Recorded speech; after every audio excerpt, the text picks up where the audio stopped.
they call it the Midwinter Festival, and usually it was a very somber time, depressive even, where they would reflect on the losses that you have kind of had throughout the year. You know, tragedies that have befallen you or your family, people you have lost, things like that. However, in the last few centuries, it started to kind of turn around and start being more of a celebratory time where, you know, they kind of look at those things in a different light and trying to appreciate them more and celebrate. Our adventure is going to be taking place far to the south of Sword Coast in an island called Cholt. And as far as their midwinter celebrations go, it's been a little bit more short-lived on the happy times. It takes a little longer for the trends to reach this far out from the mainland, but eventually they do.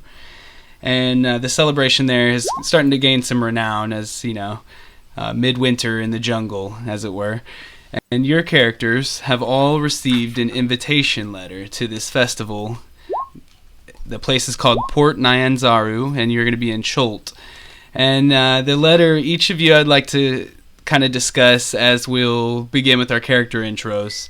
We'll go down the line as we usually do. And to set the scene, all 6 of you have gathered together somewhere in the Sword Coast and boarded a boat to head down to the jungle. And, you know, it takes some time and, you know, a few choppy waves, but in general, pretty nice festive trip. Everyone's really looking forward to the festival awaiting you.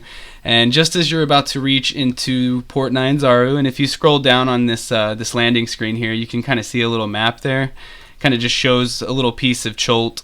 So you guys are going to be coming in through the Bay of Cholt there towards Port Nyanzaru, and that's where we're going to start right now.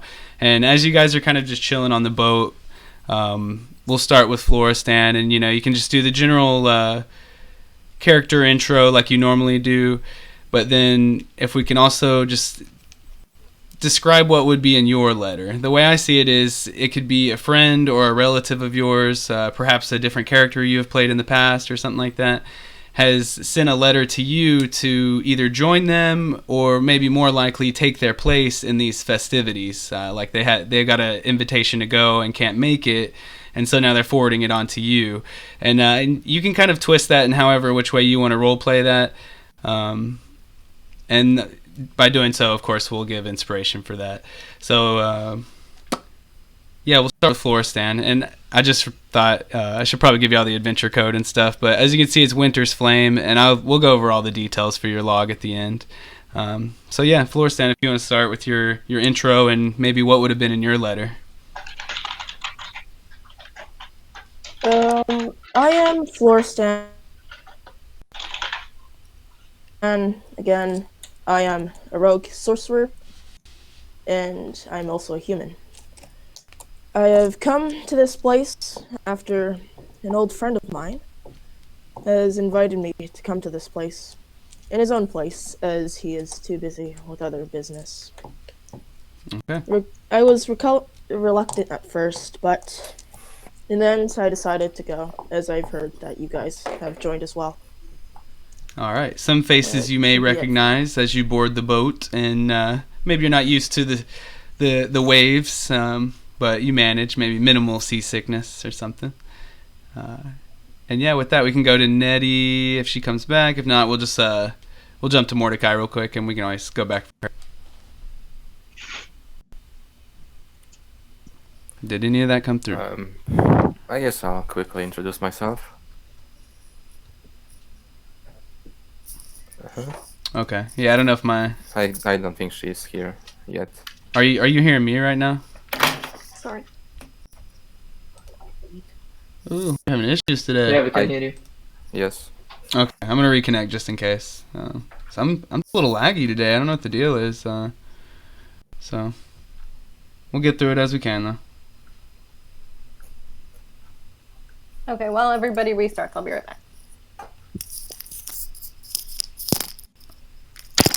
Ooh.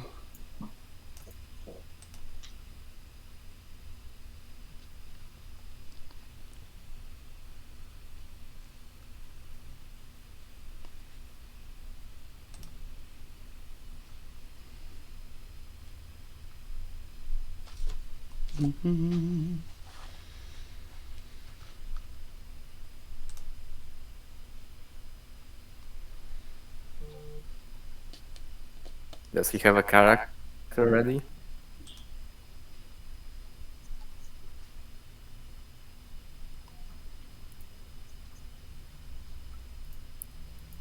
All right.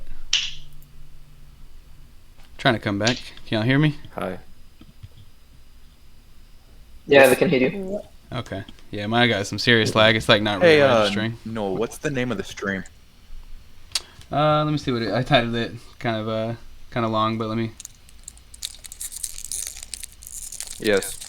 It says Winter's Flame AL Online Discord /Roll20 every weekend. Catchy, I know. Yeah, probably a travesty to see right now, but hopefully this stuff will kind of get ironed out. No one's here using my internet. I restarted the computer even, and I don't know. Could just be one of those days, I guess. But yeah, so yeah, we'll give it a second for them to come back. Is Thalron, are you there?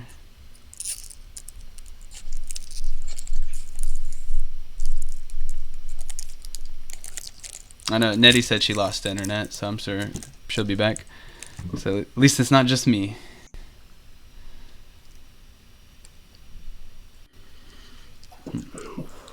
Oh yeah, Noel, if you don't know what's happening, my friend is wanting to start up Discord D&D, and I'm trying to convince him to join us. Heck yeah. Yeah, you know, we're always accepting more people, especially if they have a mind to run some games and stuff, but yeah, just shoot them the invite, and then of course I always seem to catch people on when they jump in. Can anyone hear Nettie? Nope. Oh, okay. No, and Thalron's not really showing up for me right now either. Really? He's showing up fine for me. For me too. Okay, let me reconnect again. This is just something else. Okay. Roll20, get your shit together. I know. I mean, I've heard about it being choppy, and I've had some issues, but this is kind of ridiculous.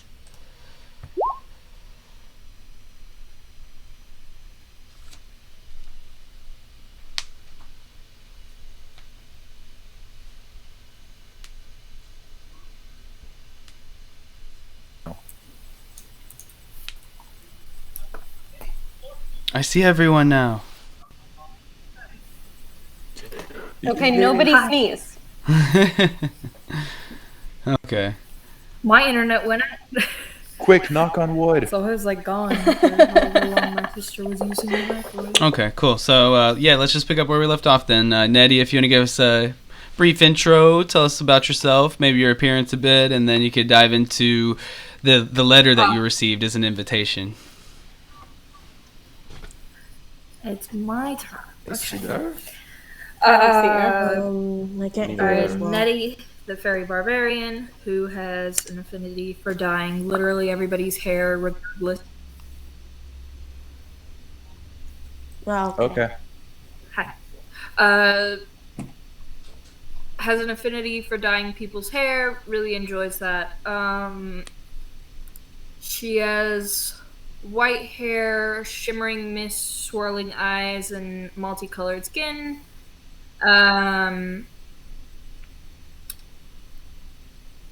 She didn't really get a letter per se. Her Feywild visitor in a dream mentioned that one of her friends had gotten a letter and she should tag along because something important could be happening. Just go, they said. It'll be fun. Nothing'll happen. But hey, if anybody's having trouble, I see some of y'all were reconnecting, and so yeah, just you can do it on the sidebar in the settings. It may just take a while. We just might have to reconnect every so often if you can't hear somebody or something like that. But okay, very cool. Looks like Mordecai's. Can you at least see him?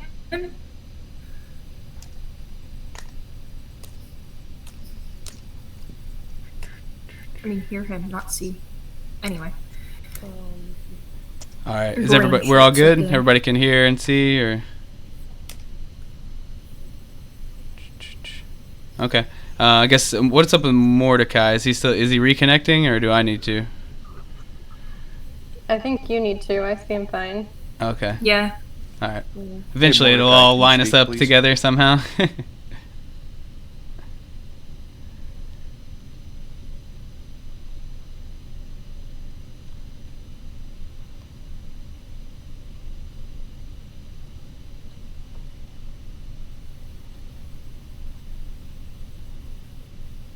Doodly doodly doo. Yeah, for some reason, Mordecai, you're just not popping up for me. Maybe if you can do another reconnect, if you can hear me.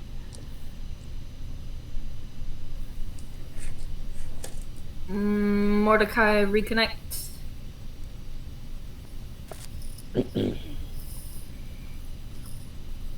Oh,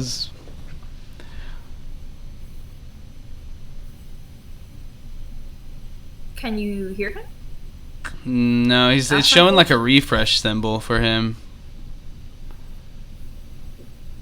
Weird.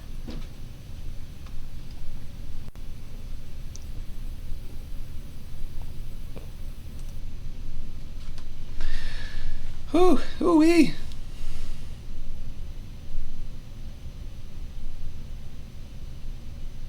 Maybe see. Oh no, there he is. Okay, Hello, hello. I can see. Yeah, I can hear you now. All right. So it's my turn. Yes, sir. Okay. Whew. Hopefully. So the invitation, I guess, was meant to be for Krem, but Krem kind of just gave it to Mordecai, and before Mordecai could react, he just dipped and left because he didn't want to deal with it. So he made Mordecai do it for him. And thinking that there may be some parties going on there, some good booze to drink, he said, why not? And came here. Sounds like a couple That's things about lined up it. pretty nicely there. Yeah. Oh my goodness. 1 second. I think freaking somehow Discord is like tanking me. I'm trying to close it. Go away. Okay, I'm gonna reconnect one more time because for some reason I could still hear your mic, thankfully, but your camera kind of bugged out.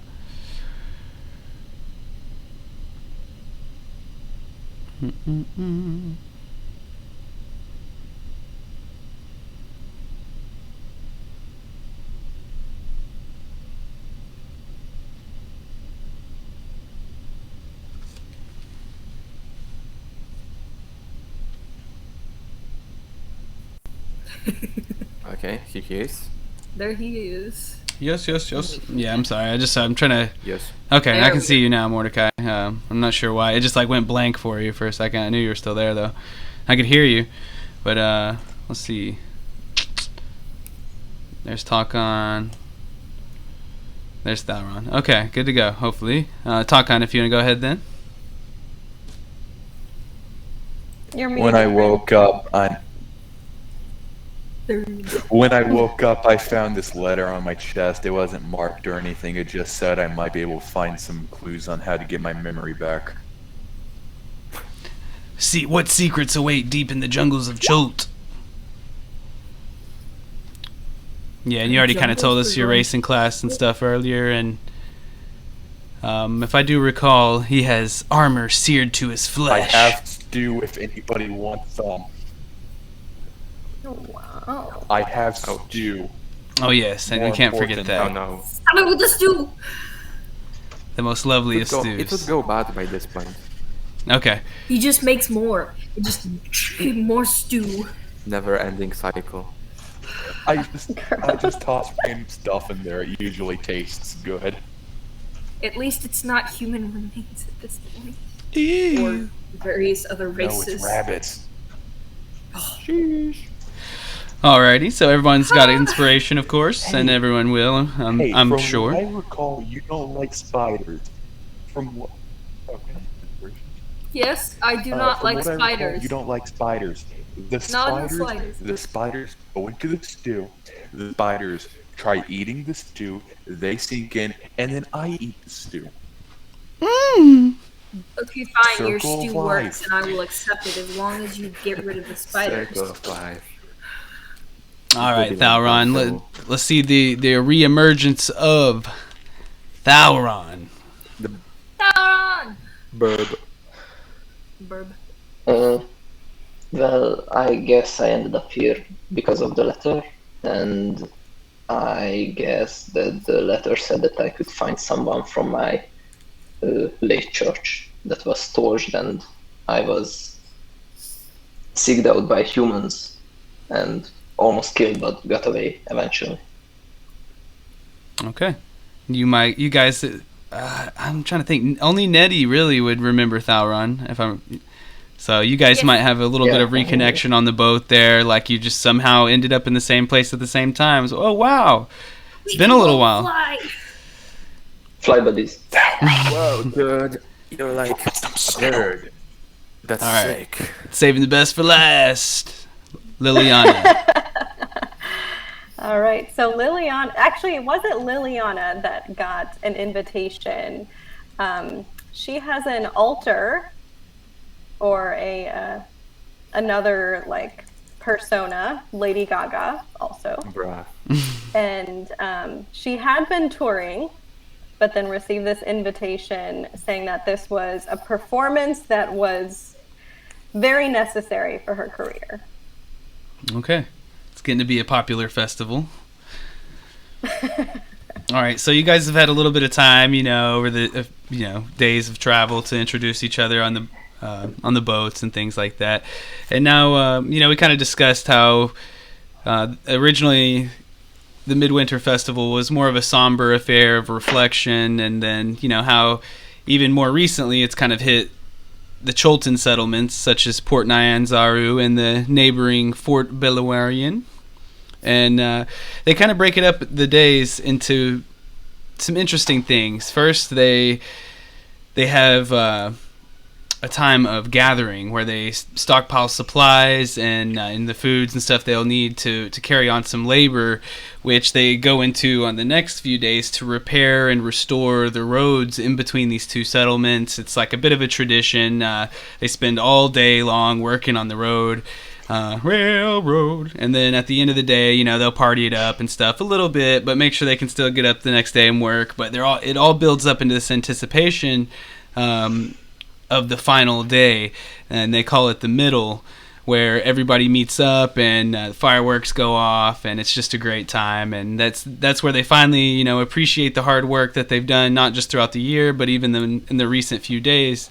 And just go crazy, just go buck wild, if you will.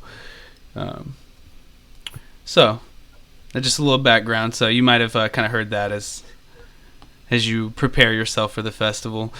And you guys arrive by boat onto the docks into Port Nyanzaru. And if you haven't been there yet, you're immediately taken back by how strange and even beautiful you'd say this place is, where the foliage is a little larger, more tropical. It's all around. It seems to be infused into the settlement itself. The structures are kind of like not exactly rickety, but definitely all wooden, and you could see how the place is very, very tropical, and strange enough, you even see dinosaurs and things like that roam around. And at first, you almost want to freak out and run, but you realize that they're beasts of labor, kind of being tamed for use in one way or another. Some are just straight up tamed, and some of them are just kind of corralled for uses. But they seem to be pretty regular here, and as you're kind of soaking all this up, you're immediately taken into what seems to be the entrance of the fairgrounds. And you see a stage kind of erected there with a podium and a man standing there. And underneath you could see like some pretty tough armor and perhaps like some red jewels embedded in it. But on the outside, it's hard to exactly see what, but his garments are very almost funny looking. Like he's got like a bright blue sweatshirt on, and you can barely see from this distance, but it looks like there might be a snowman kind of imprinted on the front of it. And you could tell that he's about to start a speech, and all around you there's festival goers that are preparing for the day. The hard labors fixing the roads are over, and the people are starting to gather together for the actual festival to party. And at night is when the middle is going to happen, where everybody goes buck wild. So, do you guys want to listen to this guy's speech? I want to fly up. Yeah. I want to fly up to him. Okay, I so kind of want to look at the buildings afterwards too. okay, But I you wanna definitely do be it looking around stealthily. too as he's kind of talking. You see how most of them are kind of closed up for the festival. The regular shops and things like that. It's like Happy Midwinter on them and things like that. But the man kind of grumbles to himself, and he starts to like wipe at his costume a little bit, and he approaches the podium and clears his throat. You can automatically get the sense that he's kind of a bit of no nonsense as he greets the crowd. How's it going, folks? Listen up. I'm not going to say this again. Welcome to Port Nyanzaru and to the Midwinter Festival. I'm going to read off a bit of information about today's festivities. As you may or may not know, today is the final day of Reach. At sundown, we will transition to the climactic middle blowout, and finally, we'll get into the Midwinter Festival celebration after sundown. My name is Owen Azamar, Lieutenant of the Flaming Fist and Captain of the the Snowmen. And with that, he kind of concludes his speech, and you can see like a bunch more similarly garbed kind of. They don't even look like soldiers necessarily, but they do seem to be kind of that type here. They all gather up together and start to go into the gates, and you guys might start thinking about doing the same, but you start to hear some chatter about you from the festival goers, and it might start to jog your memory for some of you, or perhaps you might just overhear some things. And with that, we should have some history checks from you guys. There are going to be 5 total, and they kind of have different difficulties as they go. So you might automatically think, oh, I'm the best at history, so let me go first, but that might not necessarily be the case, and we'll just take them one by one. So I'm not going to tell you what the difficulties are beforehand, of course, so it's kind of up to you guys to determine, like, but yeah, whoever wants to go first, just throw your hand up and let me know what you roll. I guess because I already rolled. Me or Falron, because we both already rolled. Okay, it's a multiple thing. It's fine. I got a nat 20 minus, because I have a -1 in history, so it's a 19. Okay, so for you first, maybe you perhaps did some research before you traveled here, or you're kind of overhearing this in the crowd, but you learned that the Midwinter Festival in its celebratory form is new here, as we kind of discussed earlier. Now Nettie knows this, but historically Midwinter was a time of observance, remembrance, time to reflect on the hardships. Only actually in the past 2 centuries has it become a time of peace and community gathering. So I know I kind of told y'all that a bit earlier, but now your character actually knows too, in game. And then Thalron, what did you roll? I rolled an 8. Okay, so unfortunately on this one it's gonna be just shy. Anybody else want to take a shot at it? Everybody should take a turn in the end, pretty much. I guess I'll go next. History, right? Mhm. So it's gonna be. Sure, we'll go Mordecai, then Takon, and then Lily, I guess, and then Flora. That's fine. Oh, 4. Okay, Can I so Very smart, but let's try. no, this will be a little more individual. This is kind of this is more of a check of what you would have learned leading up to this point. Here's Nettie mine. prepares. I got a 6. We Oh. have no idea what this place is. You guys Yeah, haven't just heard fine. much about this Midwinter Festival. I'll just do it then. What I'll did you just do it. What did you have too, 24. Lily? I had a 17. Okay, so that's a success, and then Flora, we'll get to you real quick. So, Liliana, Wanti, or I'm pretty sure there might even be Wanti in Chol. This definitely sounds like something that would line up there. But for whatever reason, you know that nearly 100 years ago, at the end of the Spell Plague, which is just some D&D lore for you, an evil wizard by the name of Uten Fai Gelzir had established a stronghold of magical ice amidst the peaks of flame far to the south in Cholt. After some time of inaction, the wizard presumably died. With that, though, the people of Cholt now celebrate their unity by utilizing some of the magics gleaned from the evil wizard to make their celebrations more festive. And as you kind of remember hearing that little tidbit or learning that, you look around and you do see like almost, just, different little flurries of snow and things like that are being artificially created in this like very tropical place. Okay, Floristan. Nat 20. Boom! Oh, look at you. Nice. Okay, The girls are there's on two it more today. details, and with y'all's nat 20s, I'll give y'all the last one for free too. So basically, you, Floristan, you're from a noble background, right? With your Yes. so your family would have tried all different sorts of delicacies, and things have been imported from Cholt, of course. One of those things that you've tried or are aware of the properties of is pimbalon, a fruit native to Cholt that naturally has a heating effect on any creature that consumes it, and it can be changed by cold magic to have a pleasant chilling effect instead. The fruit is very important to the people of Cholt and worth a fair amount on the mainland, seeing how, you may be one of the only families that could have even afforded to try it. And with that, as you guys are kind of like, sharing this information with each other, like, hey, did you know about this? Oh, well, I kind of knew about this. You kind of overhear some chattering about you two, and some of the people are talking about. Did you what- know about steel?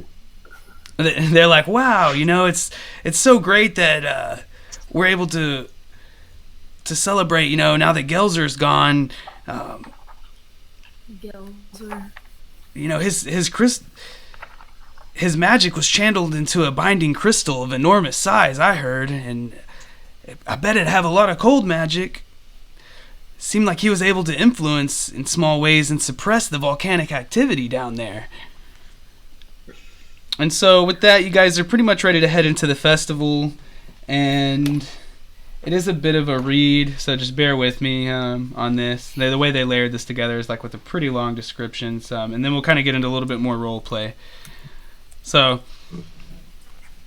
as the characters pass through the gates of the largely festively decorated wall, you enter a large area, somewhat like a rounded courtyard.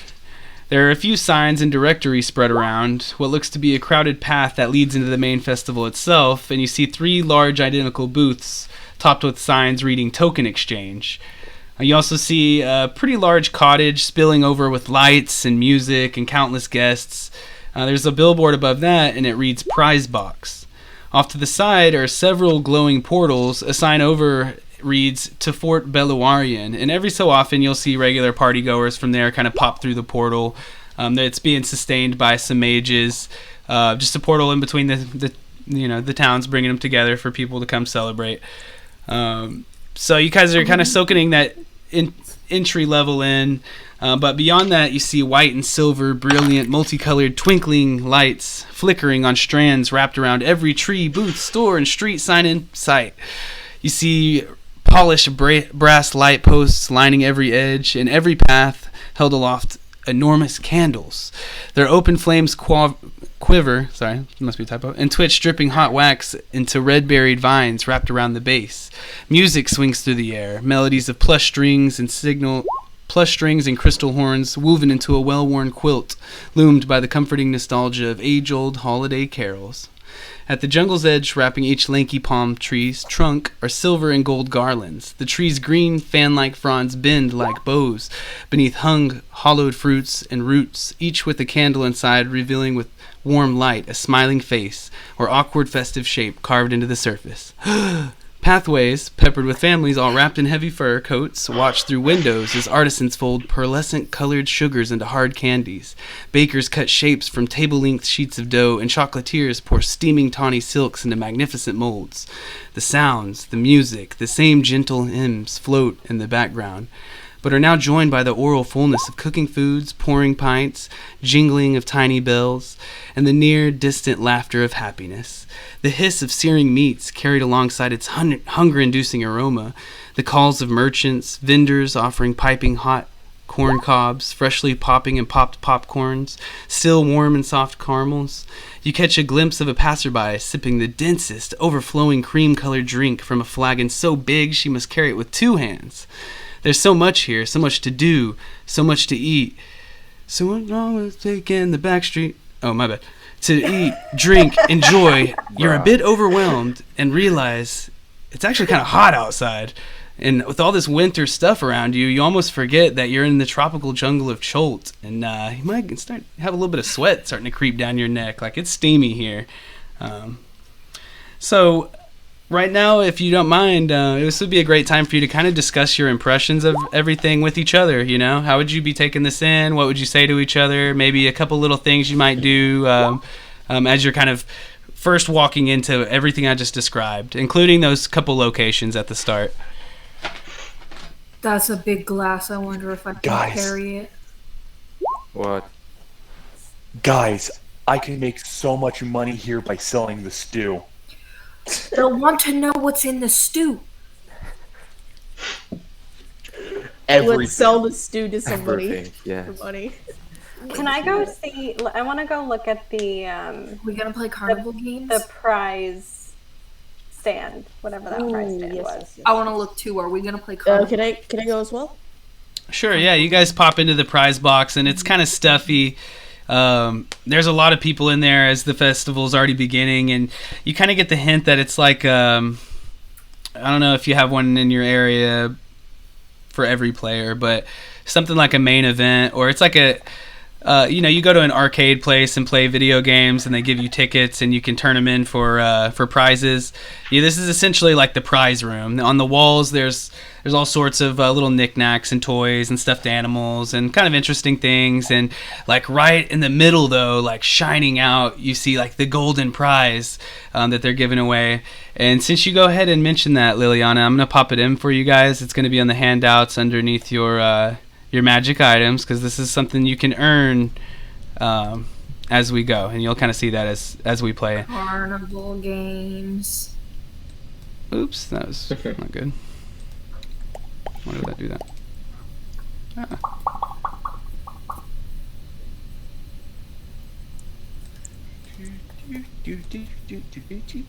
Okay, y'all should be able to see that now, if it'll save. And it's called the Cholton Midwinter Candle, and this is kind of a flavor off of a different magic item called the Candle of the Deep. And so I have a little this is kind of the fun thing about Adventurers League, is you earn these magic items, and they function as a magic item that's listed, in the Dungeon Master's Guide or whatever, except for they'll give it an extra flavor. And sometimes its appearance, or as some of you may have seen with the service awards, it's actually something that can function as a whole nother ability. For example, there's one thing you get on there that's like a little like scarf or something like that, and it like the extra ability of that, it lets you speak Draconic, something. So it's sometimes the small stuff, but it can be kind of cool. So for example, this one is more like the way that it looks. It says, you have the candle, it kind of smells like that Pimbalon fruit, and it has like an enchanted flame at the top of it. That's just a flavor you guys can use in the future when you bring this item out. But the actual property of it is that it's not extinguished when immersed in water, and it gives off light and heat, in water and stuff too. So it's kind of simple, but kind of cool. And this is the main prize of the thing. And underneath it, it's requesting 10 tokens. And we'll kind of get into that in just a little bit longer. But that's what you see when you go in there. Guys, carnival games. Carnival Can games. Can I potentially steal it with sleight of hand? You could try, but you see the snowmen walking around. The snowmen basically are kind of like the guards of the festival, and you get the sense that you'd get kicked out of here if you get caught, and that would kind of ruin a lot of things for you. Yeah. Let's not do that. Yeah, Do we know what can we go see what the tokens look like? They're just like some little like gold chips, and you see a little sign that that says like you can exchange 1 gold for 10 tokens, and it'll She's cost you trying to make one. some counterfeit ones. It'll cost you 1 Let's token to make play a some game and stuff, so it's not very expensive. Okay. So how many it's- tokens do we need again? How many tokens would we need? 10, right? So To get- whenever you go, you see that this isn't exactly the place to be exchanging for that. This is where you would just exchange your tickets for prizes, and you'll just have to kind of address that in a little bit. Okay. So anything else you want to check out with what I described, or you guys can roleplay a little more if you just want to kind of describe how you would, enter I the want to eat the festival. corn. What's up, Thalron? I want to try selling my stew. I'm gonna help him. I'm gonna help him. I'll help him. Dalron had something. Yeah, let's. Oh, I just said that I want to eat corn. You wanted to Eat do what? some corn. Eat I want to eat corn. Eat corn. I believe. food. It's fine. Okay. Yeah, there's all kinds of things on offer here, and it's pretty much all free. There's all kind of delicacies. Some of them would kind of gross you out in ways, things you're really not used to, animals that you've seen that aren't quite, what you're used to, and things like that. But I mean, most of it's cooked very well and tastes great. And there's some things imported. That being said, Talk-On, you kind of walk up to a stall you see, and you just like casually set your stew down next to someone else's stuff, and they're kind of like, "Hey, this is my booth," and you kind of give them a menacing look, and they kind of be quiet really quick, and you start trying to sell your stew. And why don't you give me a performance roll with advantage with Floristan, since she's helping you. Can I roll? No, this will be for Talk-On since he's the stewman. He got another 13 with advantage. Not bad. So you spend the first I see. I clicked it twice. So. Okay. 15. You're able to sell it pretty well, advantage. especially with the help of Floristan. She's kind of standing out the edge and like shouting to people like, "Try our famous stew from the mainland. Guess what's in it, and we'll give you a free spoonful." All this wonderful stuff, and yeah, people are trying it like no other. But you kind of notice that not everybody's coming back for seconds. After a while, though, some of your friends. Slice it up? What's up? What are you Can gonna I put walk in around your and steal other people's food and eat it in the stew? Everything in the No! Stop Put stealing, some corn in guys. the stew. No! Sir, the samples are Hey, he said it was free. 1 or 2 per customer only, sir. I'm gonna grab Mordecai and drag him to where the drinks are, the big drink where the girl had to use both hands to carry it, because I want to see if I can carry it, and also there's drinks, and Mordecai likes drinking. Why do you always carry me with you wherever you go? Because it's fun. Darn. This bastard Krim will pay for that. And while they're doing that, I'm gonna go to the token stand. Okay. Let me pop that pipe. I want the big cup. Yeah, I bet I get it. could fit in the cup. Then go So and yeah, get it. it's not quite evening time yet, but the sun's starting to dip a little bit as you guys are kind of enjoying the first little bits of the festival, getting some nice, frothy, creamy beverages, or perhaps some eggnog, spiked, of course, for Mordecai. And so Is it the big cup? you go into the token exchange, and it's loud, it's hot. There's the clinking of metal coins. You hear laughter, conversation. There's the faint hum of the midwinter music. It all kind of mashes together. It's almost too much in here. But you see some tellers dressed in colorful vests and light up hats, and they have some like velvet roped lines and things like that. And if you approach, a teller greets you with a "Merry Midwinter Festival to you. How can I help you?" Well, Nettie, you wanted something. So this is Liliana, though, is the one who had... Oh, we switched perspectives. I did not realize. My bad. And Yeah, what is your name, sir? we got glossed over. Oh, they call me Noel. Noel, such a beautiful name. Oh, they call me that all the time. I saw a beautiful little candle over in the prize shop. Oh, Have it you is. seen it? Yeah, it's quite a thing there. It's from what I hear, it won't go out even if you splash some water on it or something like that. Fascinating. I mean, I'm sure something like that could come in handy. Well, I mean, it sure could, especially here on an island like where we're at now. And so tell me, what games are around here that would help a lady acquire said candle with ease? Well, I sure could tell you, but it'd be a little easier if you just read this. And he kind of hands you a little flyer that's like, "Welcome to the Midwinter Festival. Please take part in our games, and you could win the Chilton Midwinter Candle." And with that, if you check the handouts again, it's a little grainier than I would have liked it to be. But there's a handout for you guys about the Midwinter Games.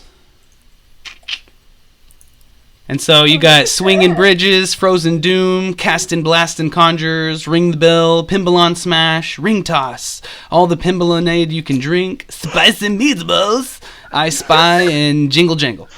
So with this, guys, we are kind of hitting something a little early. So I know you guys are like looking at this and being like, heck yeah, let's go. But keep in mind it's coming up. With that being said, you can go ahead and buy some tokens since you're here. It costs 1 gold for 10. You need 10 of the prize tokens from the games to exchange for the Midwinter Candle. So, I mean, however many tokens you want to buy is up to you. So it's 1 gold for 10 tokens. Right. So that's 10 plays of games. What are the prices? The other prizes are more just like knickknacks and things, like little toys and little light up things, and nothing, just trinkets. Trinkets are the Did you best. just buy enough tokens to just buy the candle? So it's 2 different kinds of tokens. Oh, okay. Yeah, 2 different kinds of tokens for sure. And you can also exchange your winning tokens back in for gold if y'all have some, It just depends on how the adventure goes. I'm gonna spend 10 gold pieces. I shall do the 100 same. tokens. Whoa! Yes. So- Actually, no, I'm gonna spend 2. So what I would suggest is like if everybody wants their own set of tokens, I would probably just spend a gold piece each because you're all working together to get this prize. There's only one of them, so between all 6 of you, you need to win these games 10 times. So, I mean, you might need like 20 or 30 tokens for that. So it's up to you guys. I mean, so you probably don't want to spend on 100 tokens, Nettie. It's carnival game. But I'll leave that. Before they do that, What's up? Liliana is going to tell the token master person, don't you offer a discount for, performers that have been invited?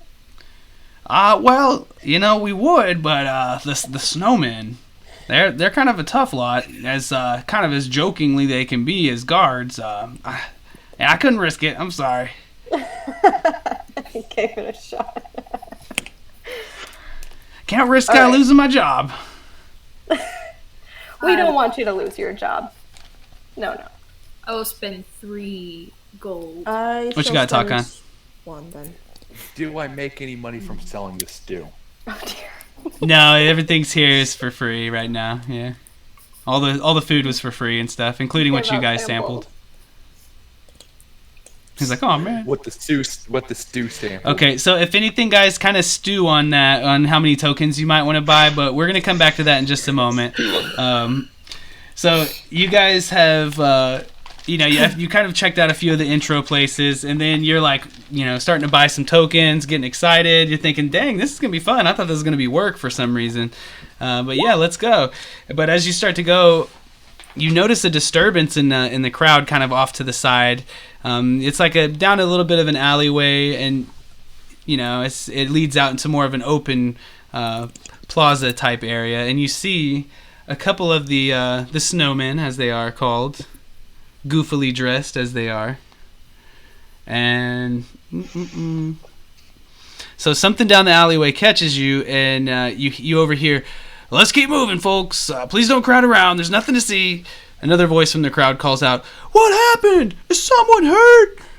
No, sir. Everyone listen, please, for the love of... You stop and you're able to peer over the heads of curious onlookers. A young man in a powder blue sweater with the felt snowman on the front step.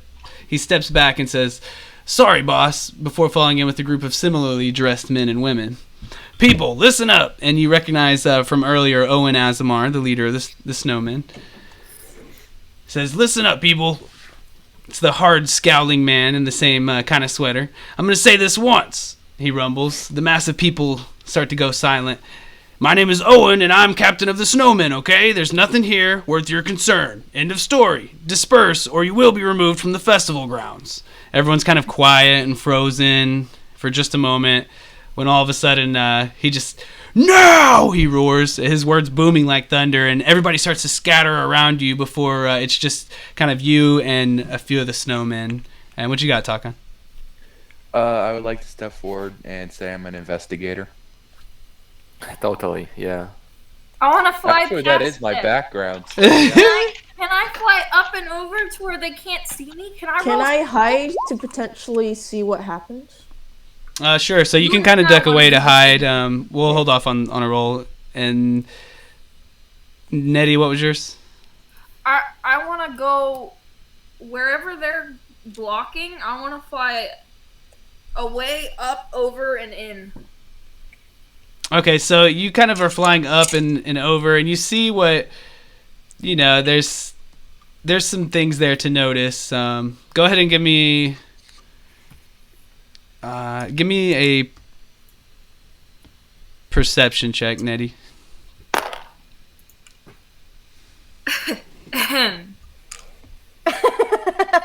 That good, huh? I'm just a bit too high in the air. That's a nat 1. All right, so you can definitely tell that something happened down there in the area, and almost from as high up as you are, feel like you almost see what kind of looks like it could be scorch marks or something on the pavement. That's about all you could see. Owen, though, he kind of strides up to you, and especially as Takon has greeted him, and he's like, an investigator. I think we may have this under control, but you do look like a capable lot. I could probably tell you a little more, and if you're willing, I might just have you watch some things on the inside for me while we kind of take care of this investigation. What do you guys think about that? Sure. I could sure use some extra eyes in there, and the reason is go ahead and give me a persuasion. Since you're an investigator, talk on do with advantage.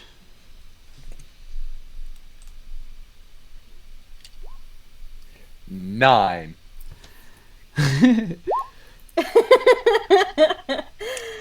Can I use my inspiration to re-roll that, please? You can. I totally forgot I could do that. Man.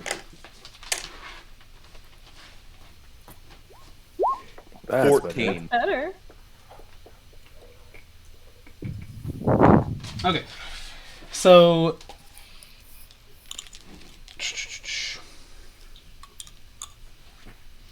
he's like, "Yeah, well, maybe you can kind of weigh in on this as a fellow investigator really quickly. What did you say your name is?" Takon. Takon. Yeah. I think I met a few Takons here in Cholt. It's kind of a common name down here, but anyways, yeah, it's really strange. You can see these sooty marks on the pavement, and it looks like there's tiny fires have been struck. But here's the odd thing is, I don't know if you could smell it anymore, but it somewhat smells like coal around here. And, it's sad to say, they stole some of the Pimbalon fruit we had stored back here. I'm not sure why. And we weren't able to find any tracks. How would you weigh in on that, Takon? Maybe they were flying. I'm in the air. I am above you. Flying, huh? Yeah, flying. That's interesting, but something must have hit the pavement here. I don't know, some kind of fire. Does anybody else want to kind of approach him, or? Magic. Perhaps I could use detect magic if that's going to be useful. Or maybe Don't not. know about that. You want to use detect magic? I'd like to Mm, fly back down to Mordecai, thank you. I can. I think I'll go ahead and do that then. Okay. So with detect magic, you don't detect magic, but that's kind of a clue of its own. So you can tell that the flames, the little scorch marks there, and the smell of coal and stuff like that he's describing, was not created by magic. So Can I just investigate what happened? Just a straight investigation check. I mean, sure, yeah, okay. I have a -1 anyway. Oh, That's a 15. Nice. Okay, so you and then Thalron, what do you have really quick? I saw you raising your hand there. I'm sorry. Yeah, you said that the fruits produce fire, so we could just follow the scorch marks. Maybe they just brought the fruit, and that's why there is fire on the ground. Well, that's an interesting take on it. And I don't blame you newcomers for not knowing exactly how the Pimbalon work, but they don't really create fire. It's just once you eat them, it kind of gives you an effect, like a warming effect. Okay. But that's a good question, because that would have definitely been a good clue to follow. And then he notices Mordecai while he's talking to Thalron, kind of walking past him and kind of looking around the area. Well, you do look kind of like a capable sir. I gotta tell you, maybe you can kind of use a little information and give me a clue that you see that I might not. After that, I'm gonna have to ask you guys to go ahead and enjoy the festivities while we take over. But I'll go ahead and tell you that, I guess it would make the most sense of telling you who we are. It's some of the Flaming Fist's greenest members, unfortunately, and some volunteers and things like that. We're kind of a joke in a lot of ways, which isn't nice, and it's probably because of these damned outfits. And as he says that, you kind of notice that the attire that they wear is like overly festive. It's like a light blue wool sweater, the felt snowman sewn to the front. He has like a simplified jester's cap of type, with the bells and everything on there.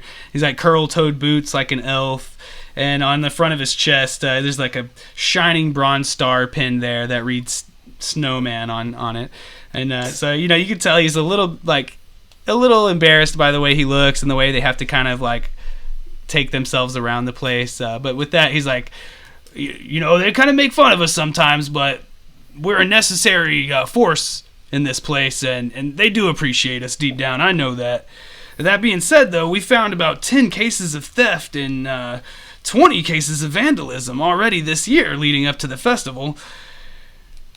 We're tasked with general security. We investigate any of these disturbances, but it seems like most of them recently are focused around the Pimbalon fruit. This isn't the first time that they've been stolen.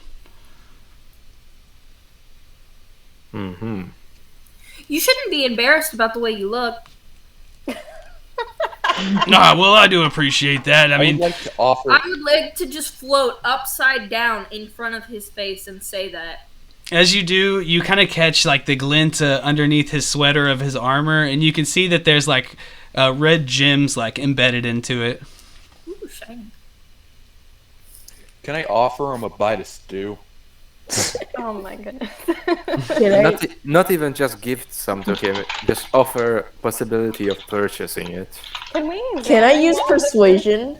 Can I persuade him to have some of the stew?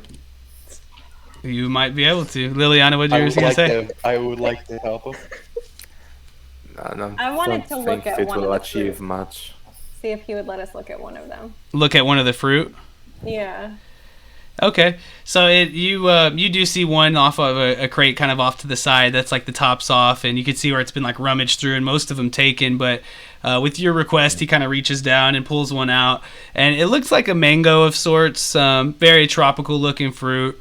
Not like a dark red or anything, but it definitely has kind of a bit more of a ruby sheen to it. And then, as far as the stew goes, yeah, he's willing. He takes a little sip, and then you see him kind of recoil a little bit, and he's like, oh, and you hear him mutter something like, what we do for the midwinter hospitality. Oh, it's really good there. Thanks. No, I don't want any more though. Thank you. And then you say, he's like, hey, rookie, drink that. And, So, this fruit, when it is perhaps a bit mashed, does it leave a color residue? well, I mean, I'm sure it does. Can I test that? You get like a kind of like a deep orangey, almost reddish pigment from it. Hold on, how many of us are? 1, 2, 3, 4, 5. Absolutely not. Nope. Oh no. Can I use shape water to chill it Mordecai. and see what happens? The dice. Well, I've never heard about using water to do that, but they've said something about ice magic could make it more of a chilling effect. It's really popular in the summer, which is pretty much all the time here. Okay, Mordecai's hair is getting changed again. No. Roll me sleight of hand. So while they're doing all of this, Okay. I'm gonna just throw the fruit into What's the my sleight of stew. hand? Oh, You're thank not you. gonna I like was about to this. do that anyways. You're not gonna like this. What's that one? Hey, can I It's a convince them to 19 try plus this? 1. Bravo.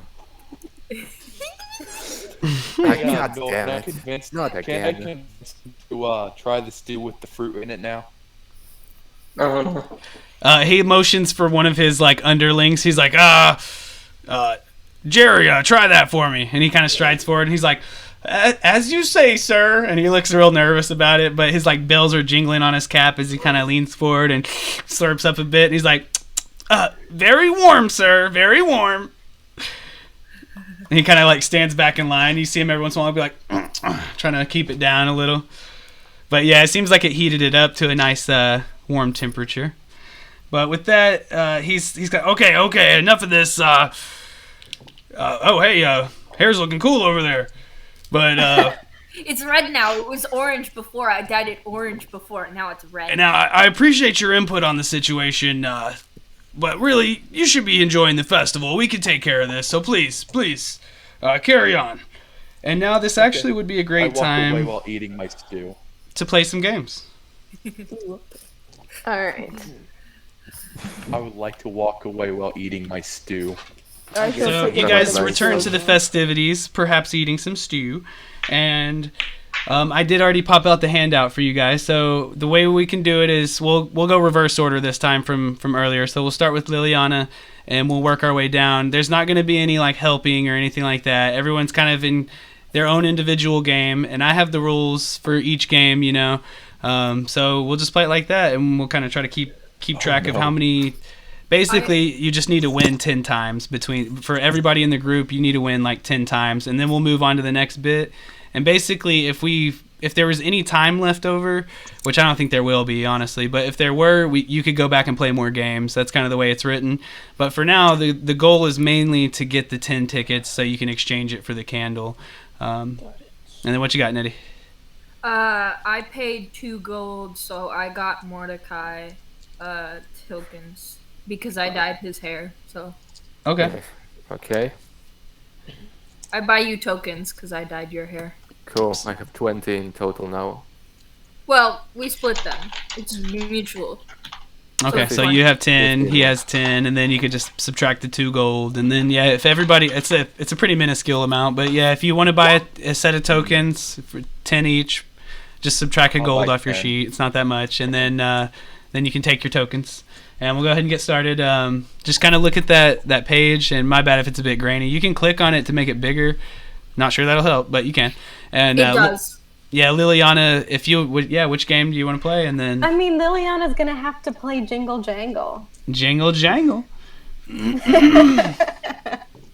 Okay, do you want to read out what the vendor calls to Wait, you what as you page are approach? talking about?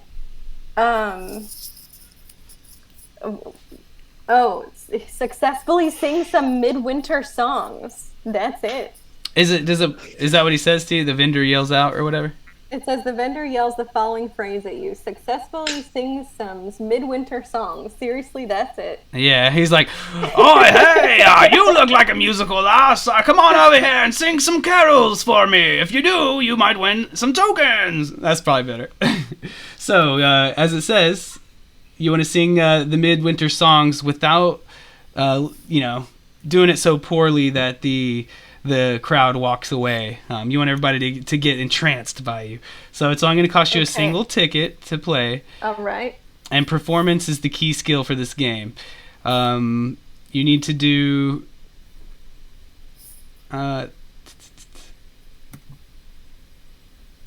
you need to do 3 performance checks for me as you're starting to sing a carol. And if you want, you could tell us which one you're singing. Maybe even give us a line or two if you prefer.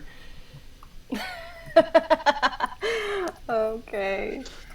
Well, before we start, are there snakes around?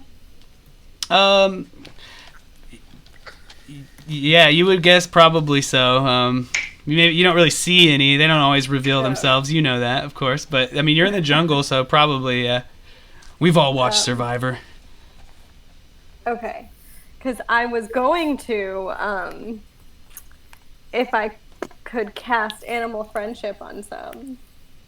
Why don't you? Here, I'll roll you just a lucky roll to see if there's one happens to be nearby. So if it's anything higher than 12, it'll be a no. And so let's see what I roll. Okay, so it's a 9. So yeah, you're able to see a snake kind of slither nearby. I mean, it's a pretty tropical jungle-like place. They're everywhere. All right, so I'm gonna cast animal friendship on it, and then also suggestion, and have it like swaying next to me while we're singing. Okay, so do your performance checks with advantage then. Okay. All right. 15 plus 5, 20 for the first one. That's good. And I rolled another 15 plus 5, 20 again.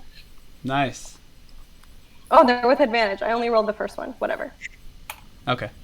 Okay, well, I need advantage for this one. Okay, 14, 9 plus 5.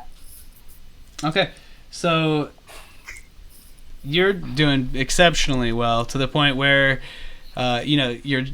you're singing a classic Christmas carol. The crowd starts to gather around, even starting to swell up, and everyone's starting to clap along and being very jolly with it. I'm singing, "Baby, it's warm outside." They're like, "Oh my gosh, it is!"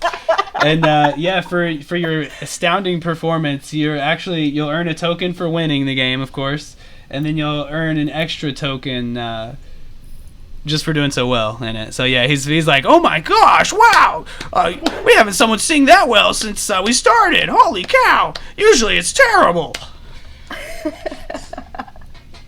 And so good job. You won 2 tokens with that for the price of 1 ticket only. Just gets affected. So not bad. So Thalron, you're taking a look at the games, and you can let us know which one and read out the little tag for it if you like. Okay, well, I guess I will choose I Spy because it says, "Hey, you with the eagle eye, can you tell me specifics about these things?" And I am a bird, and that's kind of close to the eagle. So as you hear that called out to you, like your beak drops, you're like, "This was made for me." Before he goes, can I I'm a natural. can I inspire him? Oh, sure. Okay. So she doesn't even try to inspire you. It just happens on accident because you were close enough to hear her performance earlier. And so as you're walking up to I Spy... I actually had a song for him this time. Oh, okay. Go ahead. I was gonna sing, "Hey, I just..." And this is crazy. Take this D6. You're inspired. I don't know. Yeah. I totally thought you were going to go, "Fly like an eagle." That would have been better. Oh, man. So at that run, you walk away just kind of like humming that to yourself. And so you use that whenever you want in the next, 10 minutes or something like that? And so for I Spy, you're going to be trying to spot the key differences between two objects. So he holds up two little statues carved out of ice, and they seem to be identical upon first glance, and they're each a little ape-like figure. But as you start to look at them, you're starting to see some differences there. And so perception is going to be the skill for this game, and you will have to do 3 checks as well, with each one revealing differences. So Okay. Yep. The first one was a 21. Okay, so you kind of laugh to yourself, clicking your beak together as you see the first difference. Is so easy to see. One of them has a pimbalon fruit underneath one of his arms, and the other one doesn't. And so you're able to call that out pretty easily. Okay, the second one was 15. Okay, and again, it's very easily to see where on one of the ape-like figures, they had kind of chiseled in what's almost like a striped pattern on its back, and the other one doesn't have that. So you're able to, again, to easily call that difference out. And then the final challenge? The third one was 5, but can I use my inspiration to reroll that? You sure can. Is it Okay. bardic inspiration or Or you can use... No. or do you also have normal inspiration? Oh, I will use the bardic inspiration then. That's what, It would be D6? better for you to re-roll because bardic inspiration is only a a whole D6, and you got a 5. So Then I might as well just reroll it with the perception. Okay, so check. you're going to cash in your inspiration. And that's a 6. That's. And now bardic. And now I use the bardic inspiration. That's 7. And that's a 1. So you got a 7 total? Is it 7? Yeah. Yeah, that's a 7. Okay. So, yeah, on the last one, you kind of just sit there and you're like staring at it and staring at it and staring at it, and time's just like ticking on. And as more time goes by, you kind of like feel your anxiety rising, like, and it just makes it so much harder for you to focus. And you know, if you could only just kind of calm down for a second, you'd probably easily be able to see the difference. But before the pressure's mounting to be too much, the guy just kind of clicks. He's like, sir, I don't think you're going to get this one. I'm sorry. And he kind of scoops up your ticket and like shoos you away. Next, who wants to play? And with that, we'll go to Talk On. I want to play either Ring the Bell or Spicy Meatballs. Of course. Okay. you gotta do let's spicy go. meatballs. Come What does he on, dude. What does he yell out to you? Yeah, let's do Spicy Meatballs. Says it's not questionable meat, it's mystery meat, but it's spicy, so wolf it down. Hey, you with the stew. You look like you'd enjoy this game. Got any tokens? Come play. All right. So. Okay. So you have to finish the plate of meatballs before the other contestants. So you see some people line up. Does anyone else want to join him on this? You'd have to spend your tokens to play as well. And I might as well. I have 15 of them. So, how many does it cost to enter? Just one? you have 15, sir. So yeah, it's only going to cost 1. 10 of my own and the 5 from you. I bought 20 in total and gave you 10. Oh, Okay. so I have 20 too. Okay.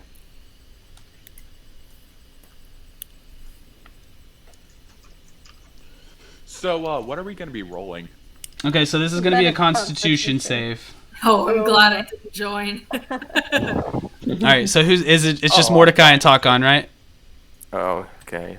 Yeah. Good luck. Okay, so Hey, Mordecai, Mordecai. Talk On, you guys kind of line up in front of the spicy meatballs. Maybe even Talk On, you kind of hear it. Mordecai, hey, put that beer down. Come check this out. You got to set your stew down in the ground for a minute, and yeah, you line up and you see these meatballs that are most certainly of questionable origin.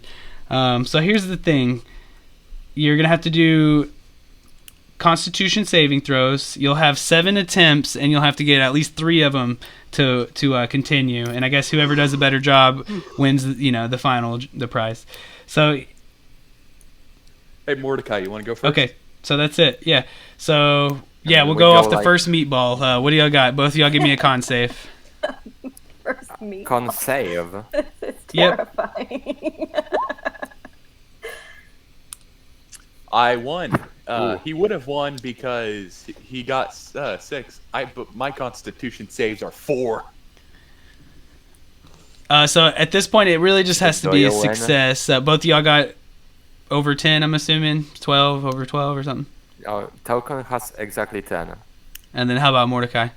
I have 6. Okay, so you guys go to munch down, and Mordecai, man, this is something else. You saw some of the delicacies they had earlier, and you were questioning, like, oh, people actually eat this? But now you're like really just thinking, like, what is this? And it's starting to sit like very badly in your stomach. And yeah, you almost feel like it's gonna like give you a bad effect in a way, but you're kind of able to just like shake it away. But you can tell that it wasn't Dalcon. exactly successful. You kind of have to like spit a little bit of it out, so you don't throw up. Taukan. Talk on though, you like slurp it down, and you thought maybe it was like almost too easy to slurp for something that's supposed to be a meatball. You feel it like kind of gurgle and bubble in your stomach against all the stew you've been chomping on for weeks on the sea and all the things you've added into it along the way. But you're able to keep it down without kind of barfing up, and you succeed on that one. So we'll go to the second meatball. They kind of plop another one down in front of you. Now, are you still in?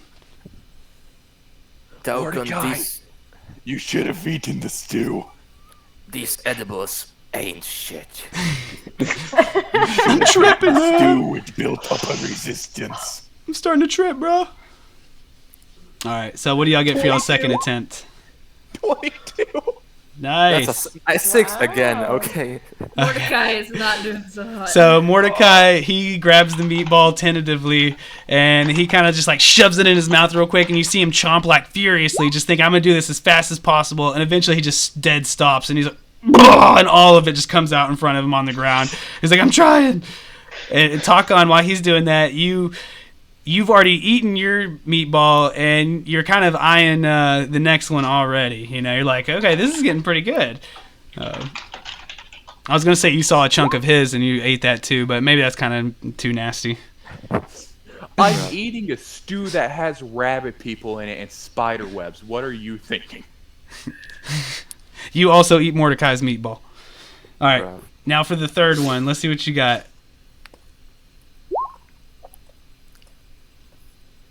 I have I built got up it. a resistance. I got a 10. I don't feel anything anymore. What'd you get, Mordecai?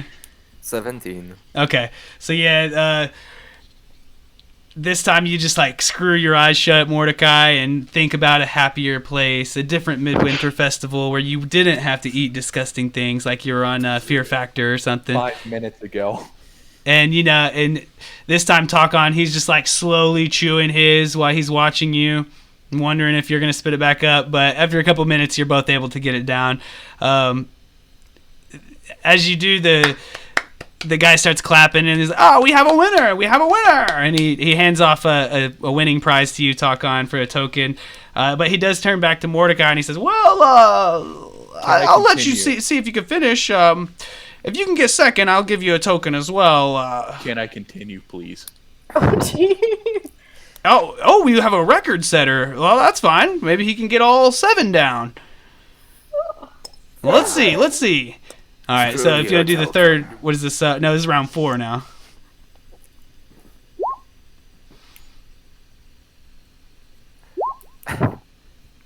So, you rolled twice, Taukan. Really? Yeah. Really? Because it shows yours. It shows yours as a 16, then mine as a 12. But before my 16. Yeah, that was the round 3 one. That was the before one. Oh, okay. Oh, excuse me. So yeah, now you're starting to, especially Takon. I mean, at first you had like a little bit of a cringe, and But now, nothing at all. You're even starting to like side eye your stew a little bit and wonder what this would be like if you kind of dunked it in there. But yeah, you kind of munch it down pretty easily. Mordecai, this time you're able to kind of like open your eyes and breathe a little bit and munch it down and be like, I got this. That candle's gonna be mine. And let's go to the 5th round. Let's see what y'all got. Again? Yeah. Yeah, there's 7 rounds total. Oh. I collapse on the floor. Not a natural one. I got another 22. Okay, so talk on. You just like you're like throw it up and down the hatch it goes, easy. And everyone now you're starting to get a crowd around you even, and they're like, "Wow, does he even know what's in those?" And Mordecai at that time, you eat another one and you just kind of like slump to the ground, and your belly's starting to feel bloated, and you're really starting to wonder what was in there as you feel a level of exhaustion kind of creep over you.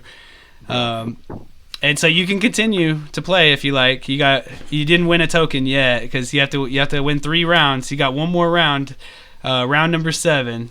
Nah, I'm passing out, dude. So he's gonna walk away with his level of exhaustion and just keep that. Talk on. You want to go for lucky number 7? What you got? I'm gonna A go 20. and fan Mordecai as he's like dying from this. I got a 20. I don't know what's in the meatballs, but you want to know what's in my stew? So for the next like 20 or 30 minutes, everybody just watches this Talk-On just consumes them over and over and over and over and over again until finally the guy in the stall, he's like, "Sir, we don't have any more." And he like writes down your total, and it was like 48 meatballs or something. He's like, "Oh my goodness, wow, yeah, you're gonna have some trouble in the loo later, sir." And he gives you another token for your time since you did such a great job. You set the world record of meatball eating. And so we had 2 from Liliana earlier. We had 2 from Talk-On and Mordecai now. And so Nettie, what game kind of is interesting you? Give me just to say something. Okay, I want to go, do I want to pinball and smash or ring the bell?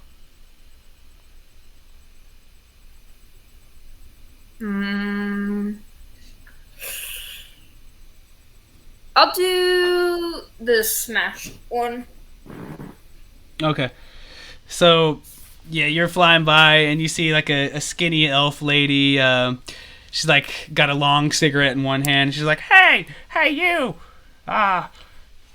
You look like you could use your head for something. She kind of chuckles. She sees like your barbarian attire, and she's like, everybody wants to feel smart every once in a while. Why don't you use that head to smash these pimbalons? I can give you a prize. Yeah, okay. Okay, so you're going to use your strength to crush the pimbalons using only your head, and she's like hovering over you, kind of blowing out a noxious fume every once in a while. And I'll know if you use something other than your head. All right, I'm using strength and not athletics. So athletics is actually the skill, and yes. Okay, I'm good then. Everything's perfect. Okay, 15 plus 5, so that's a 20 for my first. So you just smash your head down, light turns to dark as the table is all you can see, and the pimbalon just splats everywhere, and your hair is almost dyed an orange hue. Red, please. I would like to smash my head again.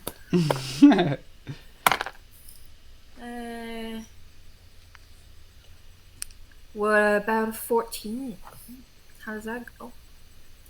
Athletics is really my best skill. Yes, 14. Okay, that was good too. And what's your passive perception?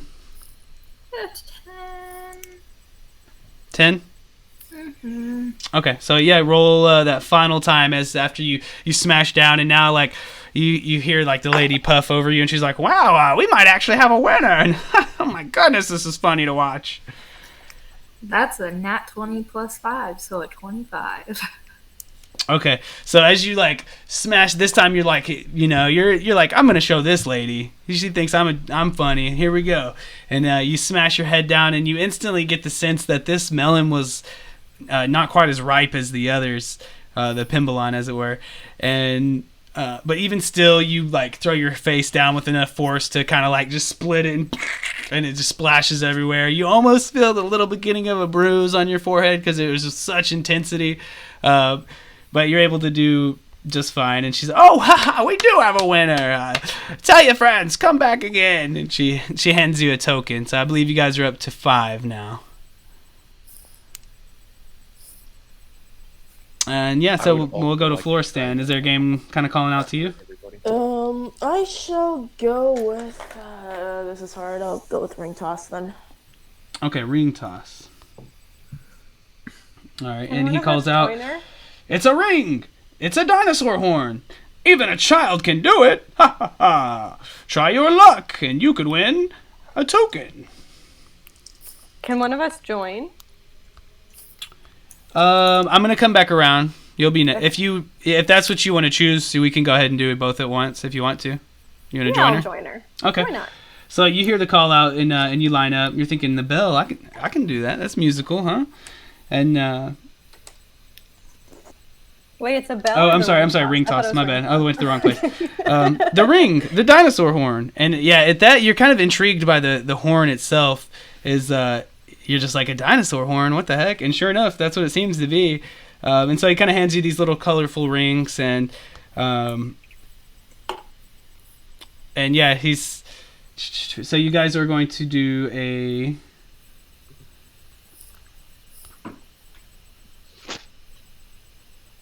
perception or athletics. No, acrobatics. I'm sorry. Ooh, acrobatics. That was scary. Acrobatics. I'll go with acrobatics. But they also, right as you guys kind of line up to start, they see you guys kind of focus and, well, don't be nervous. And if you think you're going to really do well for 2 tickets, we can make the targets move. But No. if you can hit it even just once, I'll give you a token immediately. You know what? Fuck it up. I'm doing this. Oh, yeah, we have a challenger! Oh, I love it! And you see him kind of like hit a little knob, and the horn starts to go like, and starts like going back and forth. And so you kind of size up the ring. And what you got, Floristan? Are you going to do dexterity or? Dexterity. Okay, so acrobatics. 19. Okay, so he's like, huzzah! Yeah! And you hear like a few people start to come up and cheer. Wow, that was pretty good! And he immediately hands you a token right there. Oh, well, you can keep playing if you want. Hit another 2 and... I'm gonna go again. Go ahead. Okay. 12. Okay. So on that one, you throw it and it just goes by, and you just barely miss as it kind of goes. And oh, I'm sorry. You're gonna have to try again on that one. Then this is my last time. Yes. Let me see. Yep. Yeah, you'll have 3. Yeah. I'm gonna use my inspiration to reroll for this one. 21. Oh, yes, we have a winner. So that'll be 2 tokens for taking on the challenge. You hit 2 out of 3, and that's good enough for me. And so he hands you an additional 2 tokens. So you actually just got 3 total. Oh, nice. And then he looks to Liliana, and he's, now don't think it's too easy, but you could certainly try if you like. All right, I'm gonna try, but not the fancy way. Okay, so even though it's not the fancy way, you do notice, though, that he hands you, like, slightly smaller rings. So it'll be a little more difficult since she already succeeded, but you could still certainly give it a try. Let's give it a try. My first roll was 13. Okay, and that's good enough. So even though he kind of hits a little knob and the horn stops like and back and forth, it's a little more stationary.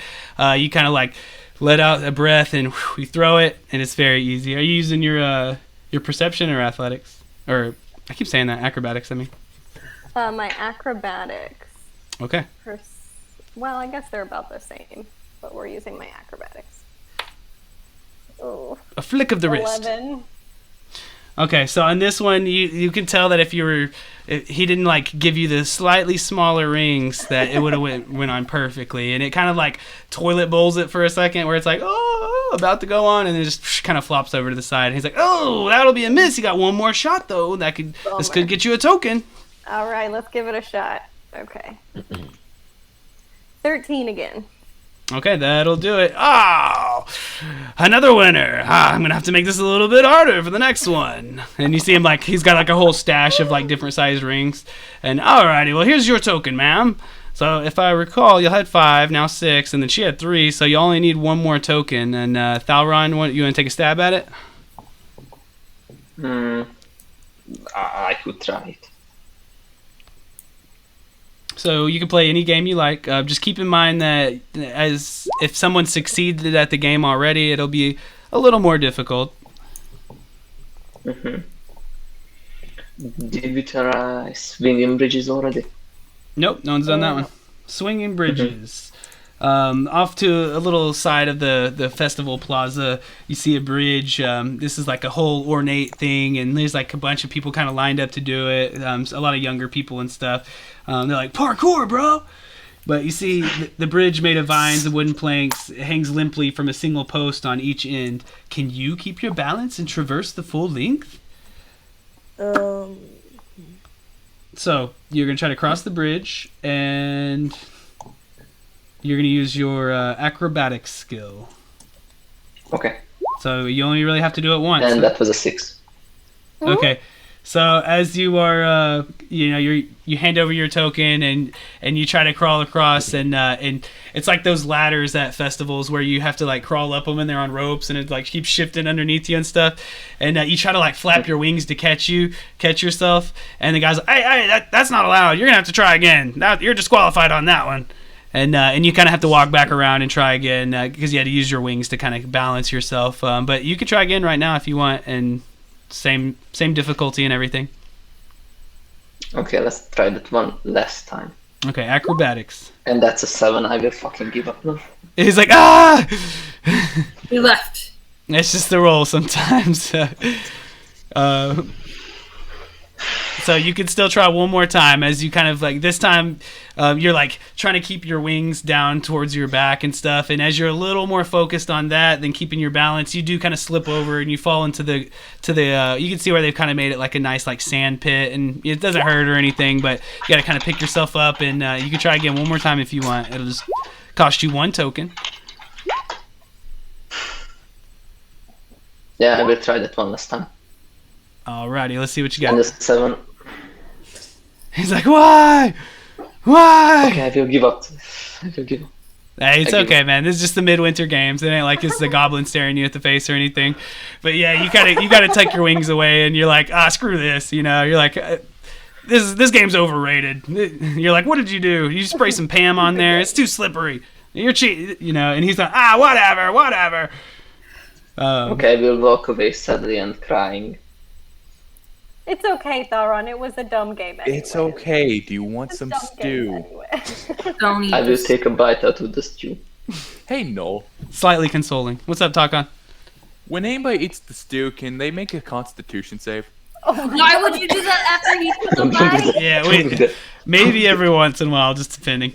But yeah, we'll move on to you real quick, Takon. Is there any other game that You should do Is there the any more neat? Pemblinade. You should drink the Pemblinade. What is There's that one one? about drinking. The drinking game. Yeah. Drinking? Is it Yes, Constitution? that's what you should have done, but you went with the meatballs. Sure. Let's go with that one. It was either going to be that one or see if they had any more meatballs. Okay. Surely a little Pimplelinade isn't going to slow down a mighty adventurer like you. Remember, You it aren't full of gets stew, warm. are you? Can Mordecai join? Let me read real quick and see if it'll make sense. Okay, sure. To keep it in fun spirit, you guys kind of line up again. Your belly's full of sickening meatballs, and yet you want to just splash on a little bit more on top of that. What do you mean sickening? Takon does not think they're sickening. Takon Okay, is like, so- Good. The goal here is to drink all 3 gallons of pimplinade without falling ill. Ha ha ha ha. No easy feat, I must say. So, this will be another Constitution save as earlier. And it says, though, if you've participated in the Spicy Meatballs game, the checks are made at disadvantage, but the payout is 2 tokens instead of 1. So that could potentially earn you some extra gold if y'all both succeed. I have exhaustion. I would have disadvantage anyway. True. Okay, Can I so inspire Taucon? Of course, him. I mean, you're already exhausted. You're already I have down no and out hope for for the you. count. Can I possibly assist Mordecai? No. no assists. Nettie's cheering at the sidelines. I'll allow like some. Well, your spells would have to be secretive. I'll say it at that. It'd probably be best if you would, and that'd be kind of cheating. So we'll leave. I know you got one in earlier, but that was just from like the forceful blast of your performance earlier. It was so dang awesome. So this time you guys are on your own. All right. So if you'll both make me a Constitution save. Disadvantage. Yeah, 16. disadvantage for both of y'all. 4. Stop. Just stop. I know it's not good. What did you get there, Takon? 16. Okay, so oh my gosh, I'm so sorry, Mordecai, but this is rules as written. Okay, so you turn up, son, and you just chug-a-lug-a-lugging like Liliana right now, and that pimplinade, oh man, it's sweet, even sour a little, and oh, it's warming your body a little too much. Where Mordecai, you become like a fountain of vomit. It's just spewing everywhere to the point where one of the attendants of the booth has to like come around and kind of like grab you, and he's like trying to keep your mouth closed to keep it from like splashing in the other pimplinade drinks and things like that. Unknowingly, some splashes in Takon's as he has his eyes closed, bottomed up, and he just consumes the whole gallon like it's nothing.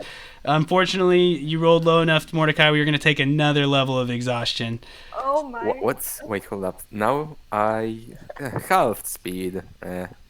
So it's... Oops, sorry, too close to my mic, my bad. Finally got that meat out of me. It's half speed. Mordecai, you want some steel? I was just checking to see if it's on my my board You I want have an here. I arrow don't think to it the is. head? Okay. Wait, All right. Mordecai, aren't you the drinker? Yes. So, Can you pour some of that in my stew? would you like to participate in round 2, Mordecai? Alright. Tap out, man. That's a 13, see? All I had to do is to get the meat out of me Oh, first. I got 6 that time. Okay. So, Mordecai, you've kind of emptied your stomach out, man. You're ready for another bit, and so you just fill it back up. And this time, you don't really grimace or anything. Honestly, it tastes good. It's a little bit warming, and this time it doesn't make you sick. It feels pretty good. Talk on. Unfortunately, though, after you go ahead and reach for your second gallon as Mordecai was spewing earlier, and you start laughing to yourself so much that it makes you spew, and you just dump the whole tankard over on yourself, and it's real sticky on your armor and things, and you can't even wash it off. It's a pain.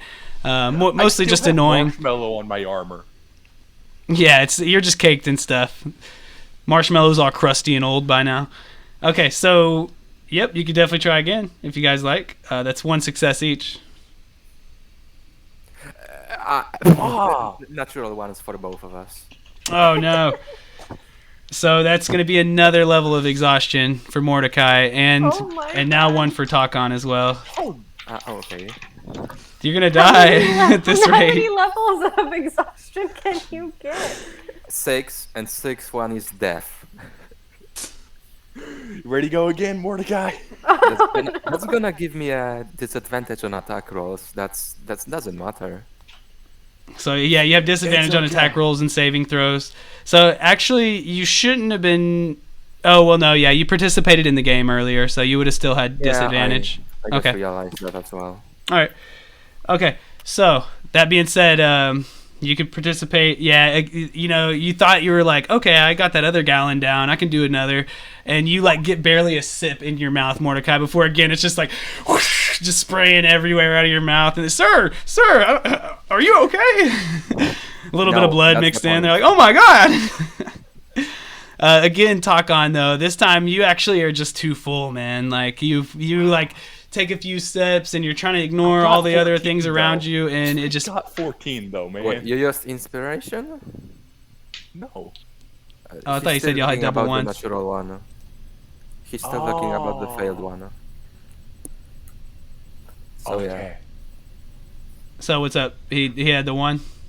yeah, he Yeah. had the one. Okay. I didn't think you were still talking about that. Oh yeah, so you had already rolled for the next one. I see that.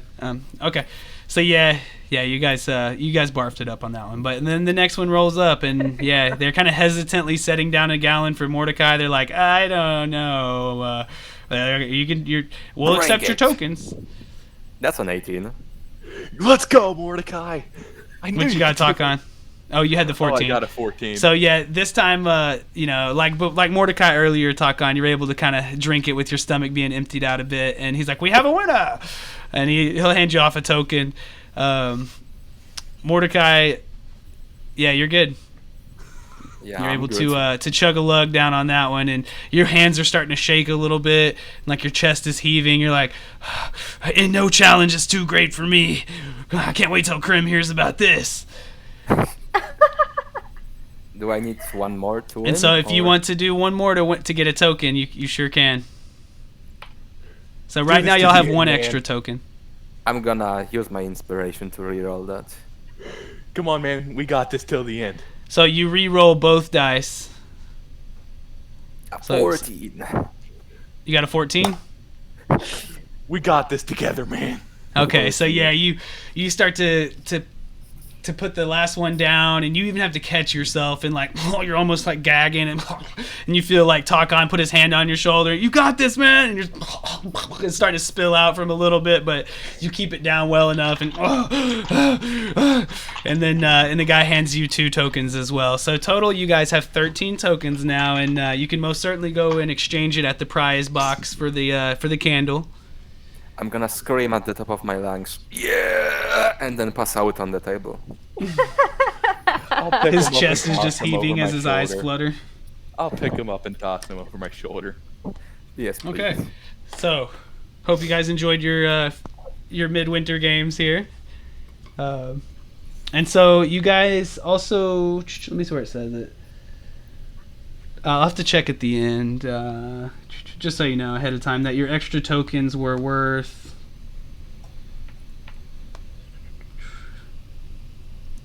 Oh, so each token will be turned back in for 1 gold. So you guys earned like 2 gold back for your tokens there at the end. And if we had more time and stuff, you could play more and get more tokens for gold if you so choose and everything. But I would say, if anything, just if anybody deducted gold for tokens, just I did. take it back. You can just take it back. Everybody gets a couple gold for their time for that and everything. Y'all guys were all pretty successful in that. Hi, So- sorry, my sister keeps using the microwave. Hey, it's all good. Okay, so as you guys kind of go to the prize box, and it's a little less crowded as before, as people have had time to play and exchange for what they wanted, you go in and Dang. you get I that wanted to play candle. another game. Yeah, it's awesome. It has a small scent of Pimbalon that will forever remind Mordecai and Takon of the lemonade that they consumed. And you know, this is actually a common item, so it doesn't count against your rare limit. Like for tier 1 characters, you can only bring 1 rare item in, but you could bring like 3 or 5 common ones in or something like that. I think it's like 5 probably. So this will be one of those. So it's not like the most cool, super What's it crazy thing, but okay. Are there any like clerics on duty that could heal my exhaustion? We have a cleric, don't we? I'm a cleric, so Can I you could, heal exhaustion? I could neutralize the poison, but I can't really do anything else. I could put you to sleep. I am. We can He's take it. already Just lessen the pain. On my shoulder. He's already knocked out, he's already asleep. Let me see right quick. Sometimes they'll have, like, if you wanted to, you could pay the money to do that. We would just have to see how much it is, or you could or if after the adventure it'll be gone. So it's up to you on that one, Mordecai. We can look. You want me to look it up to see how much it would cost? Let's see how much that would be. Ooh, watch out, Kiki. I wanted to play another game. All I got to do was break stuff with my head. And you did a great job with it, Nettie. Excellent. I am covered in red. It looks like I am covered in blood. You did still It's do almost better like you than me. colored your hair. Yeah, no, I'm not cool with that. I immediately walk- go wash it out. Walk back with just Mordecai on my shoulder. What's up, everybody? Me showing up just coated I wonder if in lesser red. restoration would do it. I'm gonna have to look. I'm a Lucas fan. Nettie goes and cleans off. That so I could dispel one condition, so I could do it actually with a touch. I steal some of Mordecai's alcohol, pouring it into the stew. Doesn't really say that. Nettie is no longer red because it made her No, mad. so lesser restoration wouldn't do it. No. If anybody asks, if Mordecai asks, the reason some of his alcohol is missing is because he drank. Yeah, it I while think he you'll was be kind of sleeping. stuck with it. Perhaps if you had more gold, we could look into some more of the other spells. But I know you probably don't have. How many yeah. gold How much gold gold? would it be worth? I would I have. have gold. Let me look up what spell would.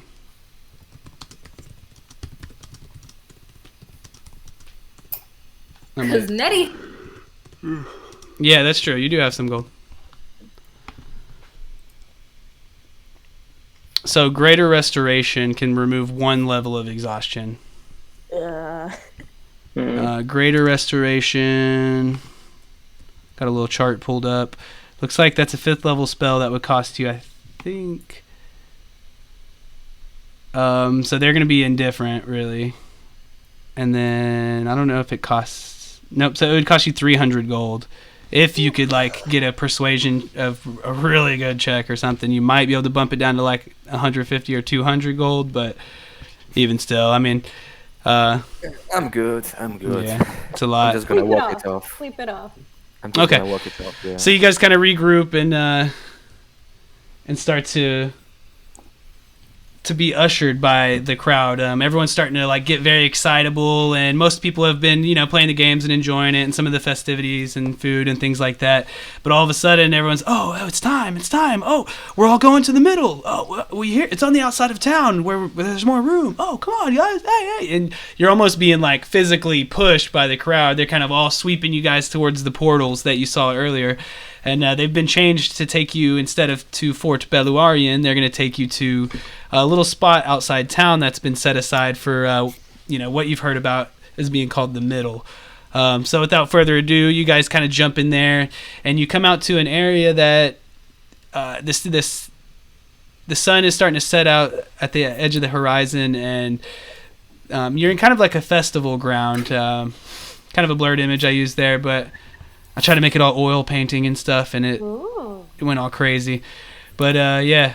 Anyways, so you see some torches kind of alighting around some structures, and it's mostly almost tiki torch style around you. And it kind of is very reminiscent of where you just came. There's booths set up, and people are starting to get some food and drink there, and the merrymakings. You could tell everyone's about anticipating an event that's about to happen, and You move to join the other celebrants, and you're kind of aware of a cheering and general positive feel of the crowd. And you hear a woman's speech about community binding and things of that nature, and how they're so happy, that they can continue this tradition, and all the hard work that they put in for the road, and how grateful they are for everyone who participated in that, and just good tidings and the such. When all of a sudden it's interrupted, and back behind you guys, where a stage is, luckily the band that was going to play there hadn't set up yet, because the stage just erupts, and there's rubble and wood chips kind of flying everywhere. And you see where the stage was a moment before, the debris has been scattered far and wide, and there's a gaping hole and out of it, a monolithic living stone arises from the hole. The ground quakes with each footfall, shaking the area so violently that decorations fall off the nearby trees, and people careen into their neighbors in a panic. It lets out a ferocious titanic roar as dozens of small, rotund creatures as black as coal scramble out from the hole and stream into the crowd. Owen Azamar and several other of the snowmen exit the portals, and they're suddenly right beside you. The burly man sees you standing there and bellows out, "I'm going to need a little help here. We'll get the townspeople out of here. You see if you can fend off whatever the heck that is." And, Hey, Noel. yes, sir. What? Where's the service rewards in Discord? It's going to be underneath the links part. It's like right. It's Okay, thank you. Yeah, it's the last link there. And so with that, the guy, he kind of mumbles out in like broken common. It's like a grating, like gravelly voice. And he kind of identifies himself a little bit. He's like, "Me, Slab! Slab smash you! No one's stronger than Slab!" And let me do some revealing for you guys real quick. And then we're actually going to jump right into conflict. Oh yeah. As you see, a ton of these little coal guys kind of erupt from the hole. They're actually like tiny in size, so they're pretty small. They've all kind of gathered outside of the edge of the hole. God dang, a freaking cat. What's she doing right now? But anyways, so he's a creature called the Galeb Dur, and he's, as you can see, it's kind of like a titanic rock monster. And he kind of clambers over. Oh my goodness. And grabs one of these All the things are falling. these crates, and he's kind of like reaching into it and like starting to gather up some of the Pimbalons. I actually did already roll their initiative, but I'll pull up the turn order, and if you guys want to add into it, we can go ahead and do that. Let's see if I can actually have my character sheet pulled up while I have everything pulled up and it doesn't cancel my internet forever. Finally, a good initiative. Alert Good is OP, initiative. guys. You should get it if you make a character. I got 7. So Nettie and Floristan, what do y'all have? 26. Dang. Alert is OP, guys. Get it? All right, I'm Nettie, like what about napping you, in the Nettie? corner while got everybody a else is doing 19. things. Okay, I think that's everybody, right? Pretty much. Yep. Did I just bin this page? No. Fantastic. Everything's Okay, Great. so Floristan, you guys were kind of arranged, a little bit away from each other, kind of enjoying the festivities until this happened. You know, you were starting to listen to that speech about togetherness and all this when it's terribly interrupted. Yeah,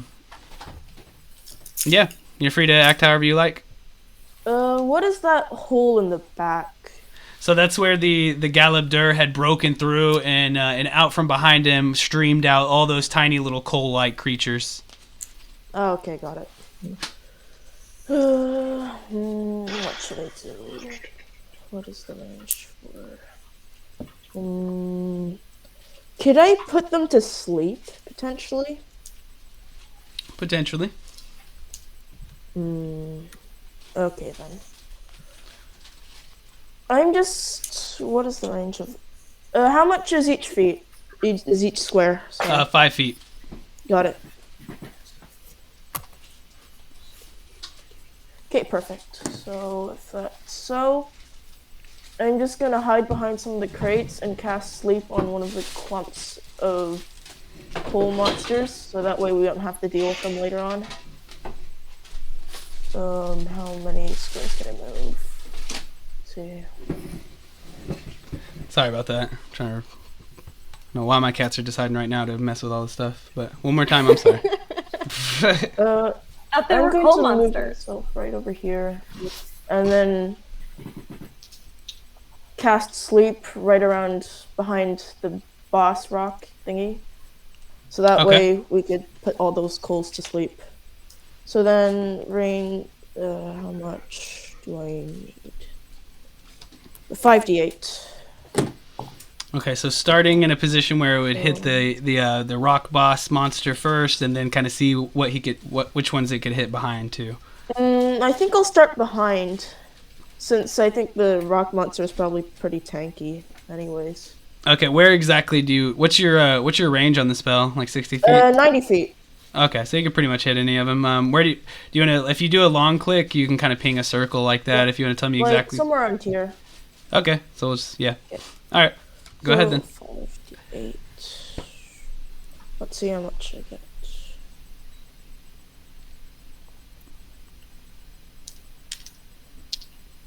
$28. Okay, 28.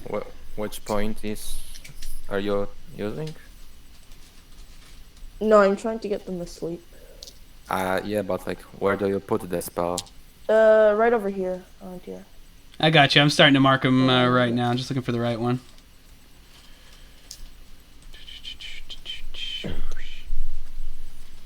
You never see them when you want to. That's literally everyone except the ones at top. So it's only 28. I'm just gonna put the little icon right there. So that's one.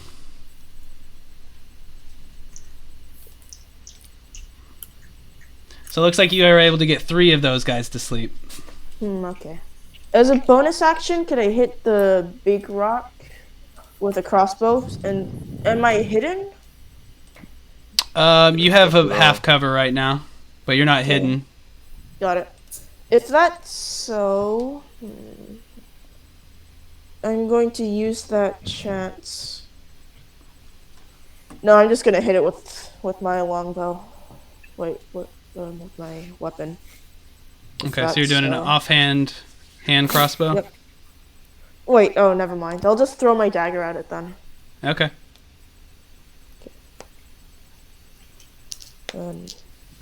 So that would be 15 to hit. You're trying to hit the big guy, right?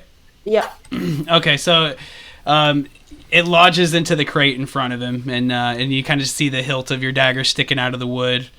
You can see Pimbalon fruits in the crate in front of you, and in the one that he's looking at as well. But it would be a miss on that one. And that's gonna be it, right? Yep. Okay, so we'll go to Takon. Yeah. I would like to... Let me put that back to here. I would like to move 30 feet up to here. And I guess I wouldn't really have... light crossbow would basically be my only thing. Okay. Who are you gonna aim at? Doesn't matter either anyway, because I got a 5. All right. So yeah, you haven't even picked a target yet before your crossbow accidentally like dislodges or whatever, and oops, and it kind of just shoots into the dirt. A little puff of dust kind of, and then it kind of settles back down. Anything else for your turn? Nah. Okay. Nettie, the one and only Nettie. I would like to rage. Okay. Going into a rage. You don't like how these festivities were interrupted. Yeah, I want to play more carnival games. How close can I get to big guy if my speed is 30? Hey, Nettie, 30. use the snap to center. Use the snap to center and it will help out a lot. Yeah, you got about 6 squares with 30 feet. Here is where I am. Okay, cool. Yeah, that was then 30. Yeah, I am going to throw a javelin. Jesus. What just happened? What? The game just like crashes. Oh no! We can see that Telcon, by the way. So I'm going to throw a javelin. Good times, good times. Wait, I add things to this. I thought it was on hide. So 16 plus 2, so 18 plus 2, 21. Okay. believe. So what are you using to attack with? My javelin. Okay, so a 21 to hit. I'm assuming the big guy? Yeah. Okay, that's gonna be a hit. Awesome. Oh, I do not use that for the javelin. I use this for the. I don't use my javelins often. I don't know what I'm doing. That's a 4 plus. What do I add? I forget. It's been a week. My brain is fried. So you'll add. I think for javelin you can do strength, right? And then Yeah. so strength modifier and then proficiency. So that's 9 damage. Thank you. Nine. Okay, cool. Good job. You got the first hit. Yeah, but I'm down the javelin. Okay, so you kind of hurl your javelin, aiming up high to kind of land over the crate, and as you do, you hear the sound of like stone on stone, or as you're or metal on stone-ish, kind of just, and you hear like a was that a gnat? Who's peppering me? And you could see that it did a little damage, but it didn't seem to phase him too much. So with that, we'll go to Thalron. That's because I'm not close enough. I think that I will quickly take flight and get to here. Okay. So that I can group up with everyone. And from here, that's quite far away. I will cast Guiding Bolt with a level 2 spell slot. Okay, cool. So that's 15. Does that hit? Who are you aiming for? The big guy, right? No. Yeah, the big guy here. Okay. So he kind of peeks his head up, and you can see what's like essentially like a giant boulder with like a face embedded in it. And then as he kind of sees you like starting your incantation to cast, he like his eyes go big and he's like, ooh! He like ducks down behind. He's got half cover right now, so it is helping him out. If he didn't, it might be a slightly different story. But he is able to kind of damn, I can't talk. He's a dick. He ducks down like a dick, and yeah, your guiding bolt just like smashes into the Pimbalon crate, and you can see him kind of like fly wide. And yeah, unfortunately, he kind of ducked under that one. Anything else on your turn? And as a bonus action, I will cast Spiritual Weapon. Here. And that's an 8, so that will miss 2. Okay. But it will be summoned here. Hey, Noel, is Mordecai still on my shoulder, by the way? On your shoulder? I don't think so. Yeah. Because he was never really actually unconscious. He was never driven unconscious by that. And he, y'all got basically, you guys are like participating in some festivities. Sure, that's all. Yeah. If you want to be asleep, Mordecai, on his shoulder, you can be. You don't. You don't trust me. Yeah.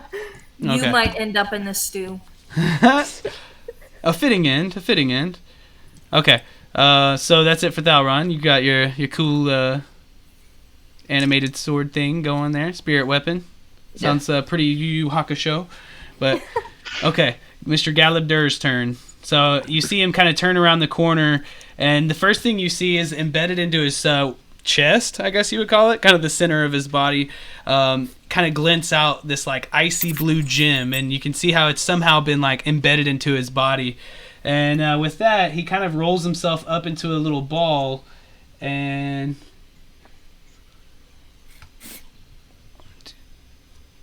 yeah, so he's got if he's rolling, he can get a little extra speed like that. So you see him kind of like pick up momentum as he rolls towards you, Takon, and he just is planning to careen and smash right into you. And so I'll go ahead for that roll. That saves me time.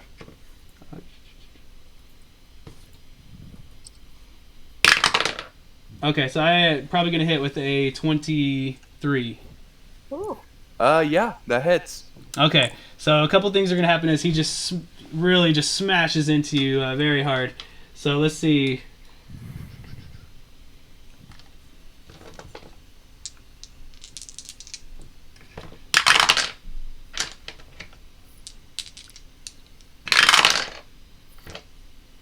So you'll take 20 bludgeoning damage. Yikes. Oh, there goes most of my HP. And then I'm going to need you to make a strength saving throw.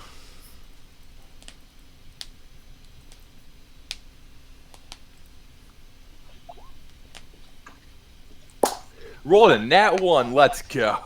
Okay, so you are also knocked prone. I'll just put a little goopy hand. Maybe I can figure out how to organize these markers later to be a little more accessible, but for now this will do. So yeah, you just see this he's about 10 to 15 feet tall, boulder just start careening towards you. And before you can even really react, it just smashes into you full force, Takon, knocks you to the ground.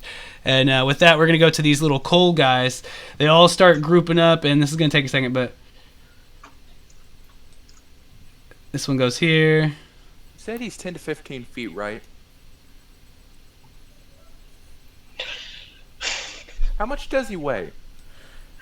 Probably he's not on top of you necessarily, but he weighs a lot. Yeah, how much does he weigh though? I don't have like an exact number, but I'd say tons. Probably well, maybe like half a ton to a ton. So 1,000 to 1,500 pounds, maybe. Okay, just give me 1 second.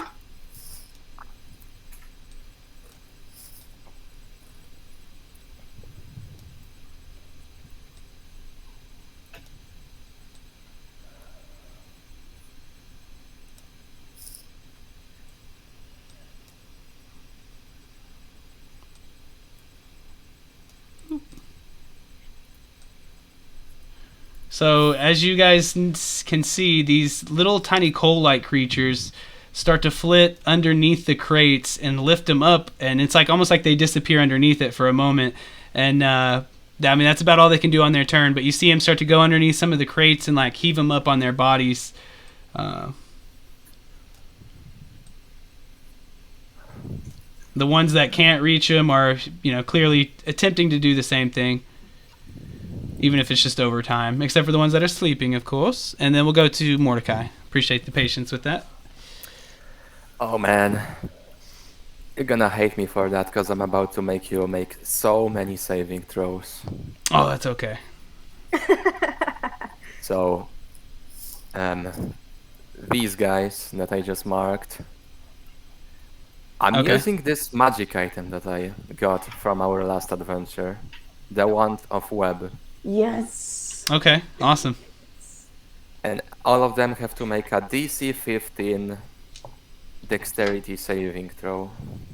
Okay, so you hold aloft this wand, and you can see that it's been bound together by Ettercap silk. And, oh man, the bright flash of Feywild memories kind of pops through your mind for a moment. And we'll start making those. So let's see if I need to add anything. Don't think so, but I'll check. And you said it's dexterity? Yeah, dexterity. Okay, so I'll do them in order. And this is just, what is the they'll be like 15. incapacitated or what? Yeah, they will be incapacitated. Okay, so that Restrained. one's incapacitated. The next one is not. The third one is incapacitated.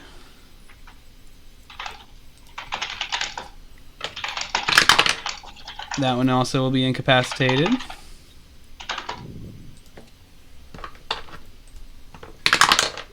That one saved. That one did not.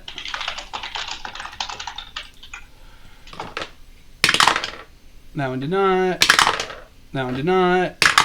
And that one did not either. So yeah, you got most of them with that.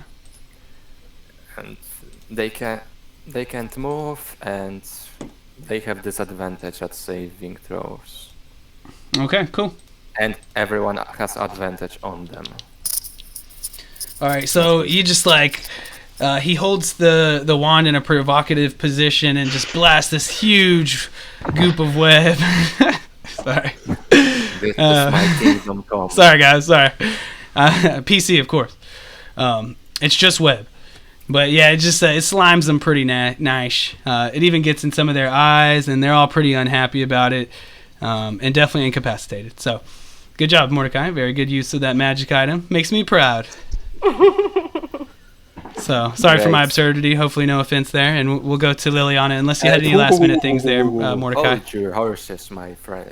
Okay, go ahead. Bonus action, chuck a dagger at this guy. It's gonna be with disadvantage. This is going towards the main guy, right? Yeah, the main guy. Okay. With disadvantage? Thrown. Yeah. 19? Nice. That will hit. What you got, talk on? You trying to say something? I was about to tell you, Noel, if my strength was 1 or 2 higher, I would be able to pick up the big guy. Considering when you did like pick the up weight or thing. carry things. Yeah. So close. I can solve that one for you. So that's 1 point of damage. Oh, man. Okay, that's still... well, shoot. I guess you would round up in that, but... Okay. Does a little bit. You see the dagger kind of like chink off of his like rocky exterior, and it really just like doesn't seem to do much at all. It does the 1 point of damage, but it's really just like a little tink. You see like a kind of a pebble fall off of him, perhaps. And you can, if you didn't move, you could, I think. And I'm going to move a whole 15 feet right there. That's my maximum movement. Okay. So now, Liliana, you're up. All right. I am going to. Okay, I'm gonna sing to Thakon to heal him. Okay. I'm gonna sing. I'm bringing hit points back. Yeah. That's not Yeah. Yeah. Oh my gosh, that was your best one yet, I think. Okay, so 1d4 plus spell casting modifier, right? Yes. So that would be 3 plus 3, 6. Is So it the what- spell what- attack bonus or the charisma modifier? It's a charisma modifier, right? You're using healing word. Yeah. So you were just using it at first level. Yep. Okay, then yeah, I think that's right. Um, Okay, so 6 Okay. back to talk on. 6. That was my bonus action. Yep. And then let's see. I am going to. I don't know if I should hit you guys with another song right now because that was a lot. This last one. Does anyone have any fire spells? Anything that deals fire damage? No. Yeah, technically, but not. What do you I don't. have? I have green flame blade, but I don't want to get within melee. With Is nobody gonna comment on Noel just that's go true. over here? What? I was still feeling that rap earlier. Nice move, nice moves, man. Thanks, man. You know, we used to have dance time in first grade. This was Justin Timberlake for all of you youngins, not the Beebs. Hey. All right, Okay, all I'm right. gonna cast Vicious Mockery on him. Okay. On the big guy. How are you gonna insult him? This big rocky doofus. The big rocky doofus. He looks I'm like gonna. that Life one. is sandstone, not even a hard stone. He looks like that one emoji of the faces from the Easter Island. Just That's funny. I mean, I'm gonna sing. We will mock you. bruh. It's funny because he's a rock, and you're mocking him. Okay, so I gotta make a wisdom save, right? Wisdom save, wisdom save. right? 6 Yeah. is what I rolled. So yeah, I failed. 7 total. Womp womp womp. So he does a little. You do a little psychic damage, right? I do a little psychic damage. 1d4, and then they have advantage or disadvantage on the next attack roll. Nice. So 1d4. 4. Nice. Oh, 4. It's not plus anything, it's just 1d4. Yep. Okay. Very good. And then I'm gonna move back a little bit, you know. So at that, you hear him like roar, and he's like, "Get out of Slabhead! I'm doing this for Small." And we'll go to Floristan. Back to the top. Round 2. If I use Mage Hand, how many crates can I pick up? 0. Yeah, probably 0 because Mage Hand can only lift up to 15 pounds, and these are like wooden crates full of fruit. So Then how many fruits can I pick up? with only one hand, like maybe 2, awkwardly, I guess. You gotta think. I mean, it's just like your hand. I mean, how many like Oh, okay. you know? You could hold a couple awkwardly, probably. That's hard then. Can you use it to pick up the small guys? Oh, can I pick up one of those small guys and chuck it at the big rock? That's the thing is that Mage Hand can't be used as a weapon, but you could try to pick one up, but you wouldn't be able to use it. Drop it on him. Yeah, just the rules as written for Mage Hand is that it can't be used for an attack. Oh, okay. Yeah. What about that an indirect attack? I mean, you could like distract him with it, like throw it at him and it just distracts him. He like turns around. I think you might be able to like set off a trap or something like that with it, maybe, but yeah, I don't know. I know you can't attack with it though. I know that. Can you use Mage Hand to drag Talcon somewhere else? I'm fine. Again, it's the 15-pound thing. Right. Yeah. I'm okay where I am. Let's Trust me. go. I know it can be a very useful cantrip, but it's very specific on what it can do. I am going to use the Wand of Web. And... Wait, never mind, I can't. I'm just going to use Mind Silver on him then. Make a intelligence saving throw.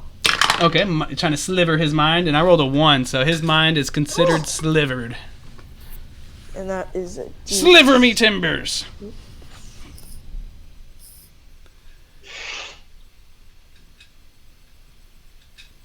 And you also have...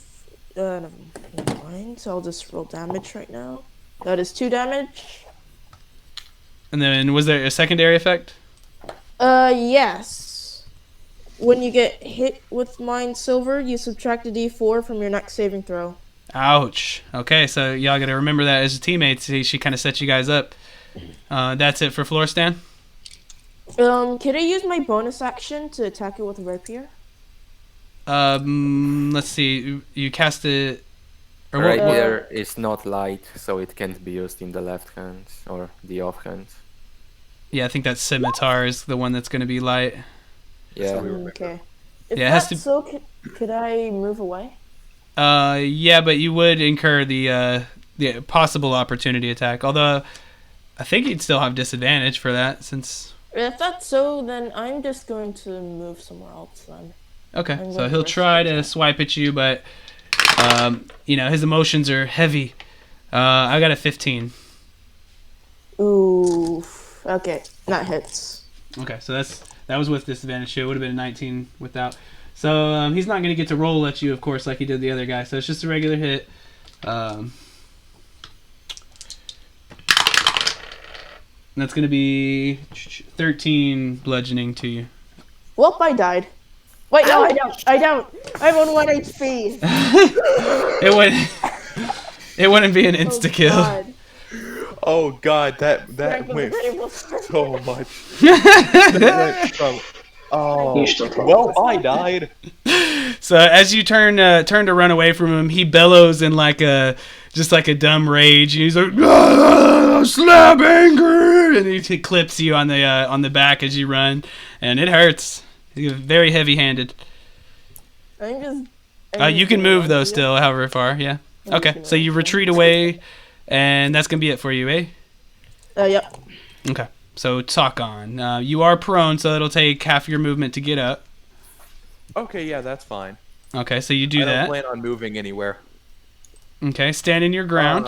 Got this I monolith would in front like of you. to hit him, and then use action surge to hit him again. So I would have to roll 2. I think I did that wrong. Yeah, do you not have prepared attacks in your sheet? Because if What do not, you mean by that? well, you can set up an attack on your character sheet. So Where I that can you- just click it? Yeah. Yeah, but we could still use that. I mean, unfortunately, it's 1 plus whatever your stuff is, and then 7 plus whatever your stuff is. So both miss, probably. I'm adding strength, right? Yep, And proficiency. and proficiency, right? So I would be adding 4, so that would be 5 and 11. Yeah, so unfortunately, it'll be just not enough to crack his shell as you're just like I have hammering a down on him bonus with action, blows. though. What's I have up? a bonus action. Okay, yeah, what are you gonna do with that? Try attack him. With what? One-handed. One-handed. With what? My longsword. That's not a light weapon. Yeah, it has sorry. to be a very specific weapon to be able to be used. Usually it's like short sword, dagger, scimitar, maybe a couple others. Can I prepare to get hit? On your action, you could take the dodge as your action, but that's not a bonus action thing. Oh, well then. So is that gonna be it for you, Takan? Yeah. So yeah, y'all watch Takan as he's just like, just hammering down on this like rocky creature, and it's just like laughing at him as his blows just seem to be ineffective. Wait, you said light weapon, right? Yeah. Right. Am I able to punch him? You Yes. could punch him, but it's only going to be your strength plus or your 1 plus your strength modifier for damage. You don't roll for damage, but you got to roll to hit him still. Okay, that's 12 plus my strength and proficiency because of light weapons, right? Yes. You're a fighter. You have proficiency with 16. everything. Okay, so you're going to hit him, but actually you won't add anything. You won't add the modifier since it's your offhand attack. So I think you're just going to do 1 damage to him. Whatever, one's good enough. Hey, I did 1 damage too. Yeah, so out of anger, you just like after you're hacking and hacking at him, you just like rear back and throw a punch, and he stops laughing. He's like, "Hey, I actually felt that one." Sword does nothing, hand does damage. All right, Nettie. It's Nettie's turn. Let's go. Okay, so that's a 15 plus my strength, which is 3, so that's an 18 plus my That'll hit. proficiency, which, hold on, proficiency plus 2, so that's 20 plus 2 is a 22 because of Good to my go. rage. Yep. Oh, and I'm hitting with my axe, and that's a 12, Yep. and that's plus Right. strength, which is 3, so it's 15. 17. And then I'm proficient with it, so Proficiency does not increase damage. Nope. So But- 17 but total, you, right? But you add rage. 12 I plus am 2 for raging. rage, and then plus 3 for strength, right? Yep. 17. So 17. 17. Nice. 17 That's the damage. most anyone's done to him yet. We'll see what happens. Probably gets Uh, halved. And I would like to use a bonus action.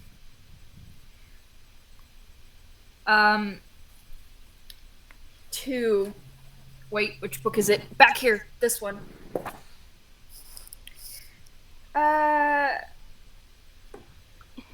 I would like to claw at him because my hands are claws during my rage. So you just did a 2-handed attack, though, so you're not going to be able to do that. That's valid. I could bite him though. I have a tail too. Yeah, if you're when you rage, you do. I mean, I don't know what the stats are for your teeth, necessarily, but Teeth is the same as claws, just piercing, I so believe. 1d4, I guess, probably still. Well, my tail would probably be my best bet. Okay. Tail would be bludgeoning, I think. It's piercing. Oh. It's a So it's a latching spiny tail. which deals a D8 piercing damage on a hit and has the reach property. If a creature you can see within 10 feet of you, if it tries to attack me, I can use my reaction to swipe at it with my tail. Okay. So I can do that if it hits me. Okay. So I'm ready for that. I could Alrighty. bite it, but I'm not gonna bite it. Okay. You don't want to feel like chomping on rocks. That's No. probably smart. That's more of a talk on thing, thanks. Let me try and taste it. Okay, so Thalron, what you got? I will move up here. Okay, And closing I the gap. guess I guess my spiritual weapon is still here, but I will not use that one actually. I will touch this big fella Okay. and cast Inflict Wound as a Is everything fine? level. One more time. I'm sorry. My cat's just knocked something down. I don't know what that was. I thought those were coal monsters coming out of your floors. It's like there's a dirt all over the place. I think they knocked a pot down. I don't even know what that was doing in there. Anyways, I'll address that in a minute.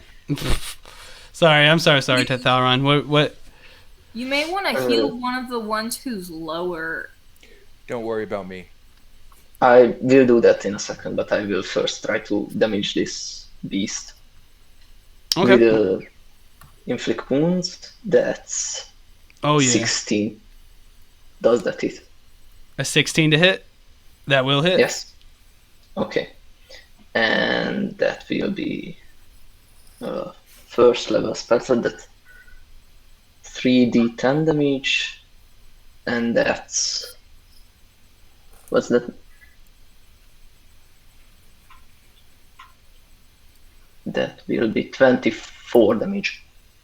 And it's Yeah. what kind of damage is it? That's necrotic.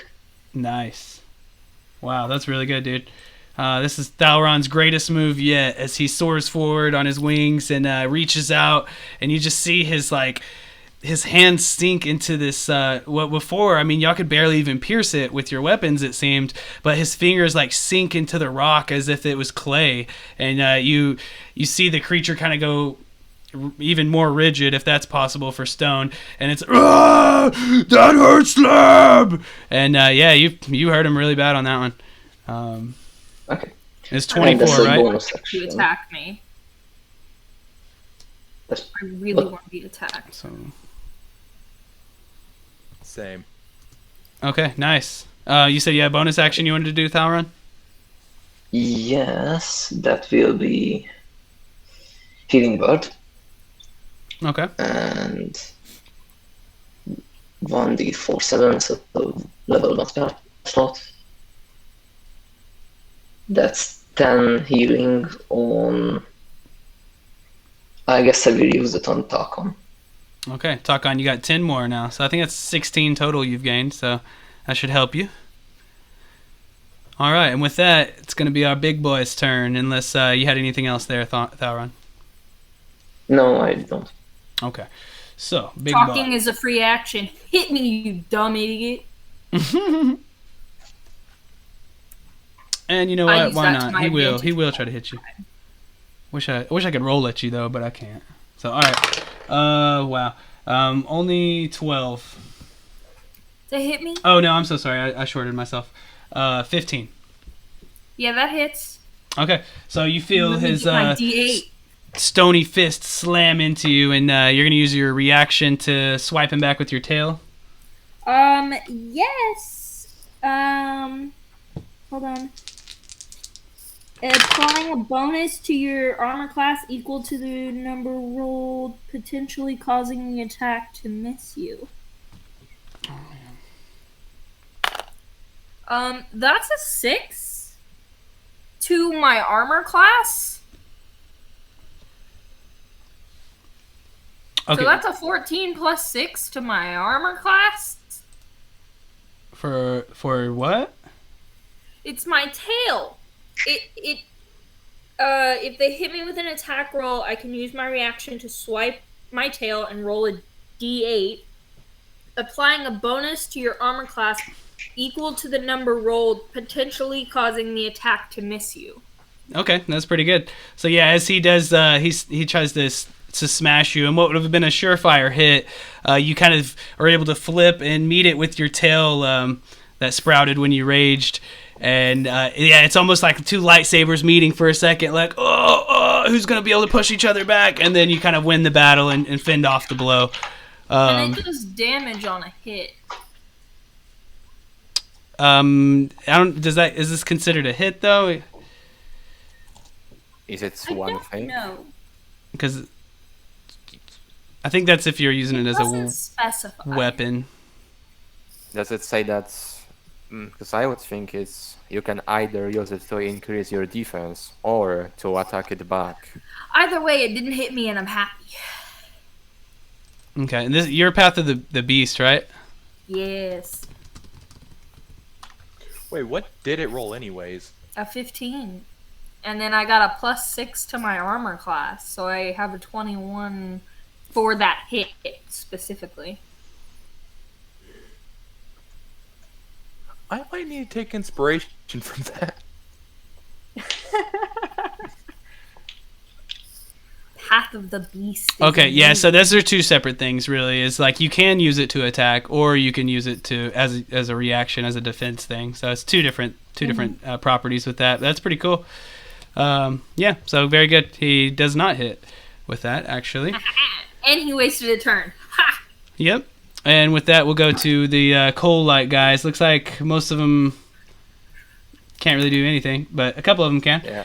This guy, one of them marches forward and kind of takes the crate from his friend, and then kind of starts trudging back towards the hole.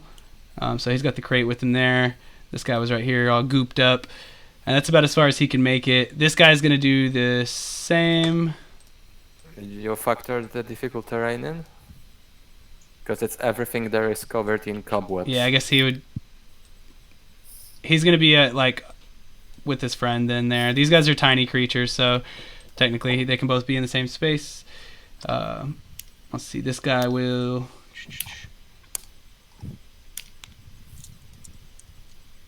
This is gonna get messy. Oh, it will. It already did. Remember that one time I bit the air and won?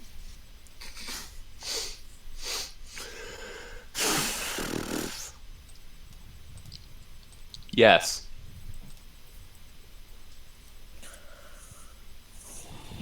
Path of the Beast is the best. Ah.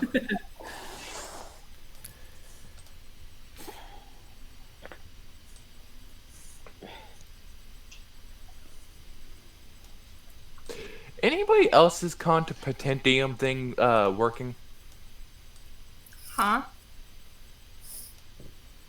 The search thing. Yeah, it works for me.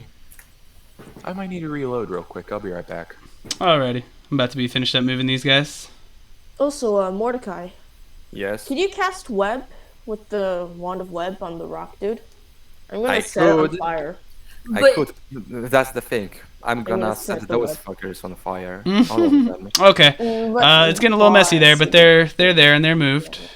And now we're gonna go to Mordecai. What you got? I have an explorer's pack as my starting equipment, and in there's a couple torches. I'm gonna light one up and throw it here, setting all of the cobweb on a fire. Okay. And fun fact, all of them take 2d4 fire damage. All right. So these are little bits of coal. So I'm just gonna have you move forward a couple spaces if you don't mind, just to kind of be close enough to toss it in without a roll or anything. And then so you come in and you toss it in, and it totally ignites all the webs as you had predicted. Unfortunately, these guys are made of coal. You discover, as they are what they appear to be, and it ignites the whole area. So everything here is pretty much incinerated, including the crates. Yes. So good So, job. do they all die? Yeah, everything there is done for. Burn. Who said a drunk man can't break cover? Just to keep it simple, I'll just go ahead and delete them all off. Okay. Cool. I guess I'm gonna chuck my other dagger at the guy once again. All right. So and then you're gonna fling that dagger after you just burnt up that area. Would you say that the torch was main action? Yeah, that was your action. Healthy stuff. Alright. That would be a critical, but it's a 16 to hit. Oh, that hits. That's going to be 3 points of damage. Okay. So kind of as before, it digs a little deeper, but it just kind of like chinks off a little bit of his like outer shell of rock. Seems to be a bit resilient to it, but you know he's mad now. He's hurt.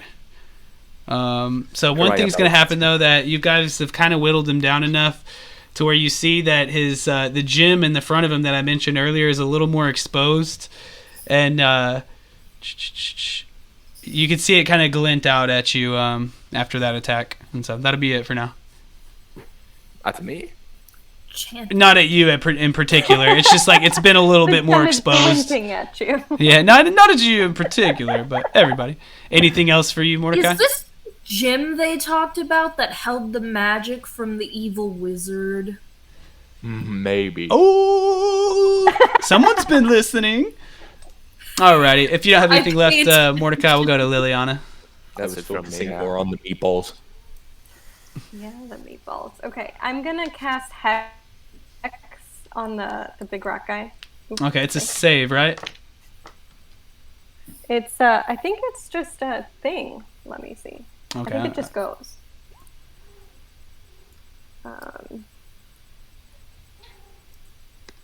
So Hex at level 1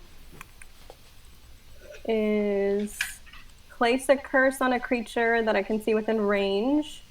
Until the spell ends, I deal an extra 1d6 necrotic.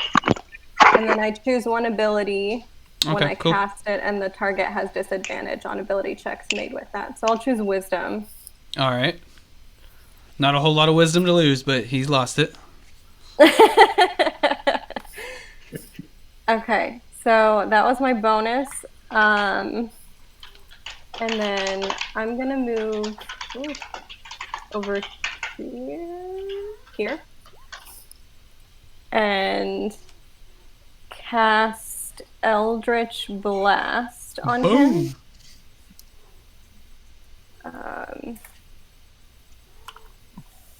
As in straight at us? Okay, so it's 13 to hit. It's just one line, so it's like a target ability. It's not gonna hit you. Cool. So 13 what's to your hit. line? I guess I don't know how to draw it, but straight to him. Like that corner. Okay, no, so it is just 120 feet to hit one target.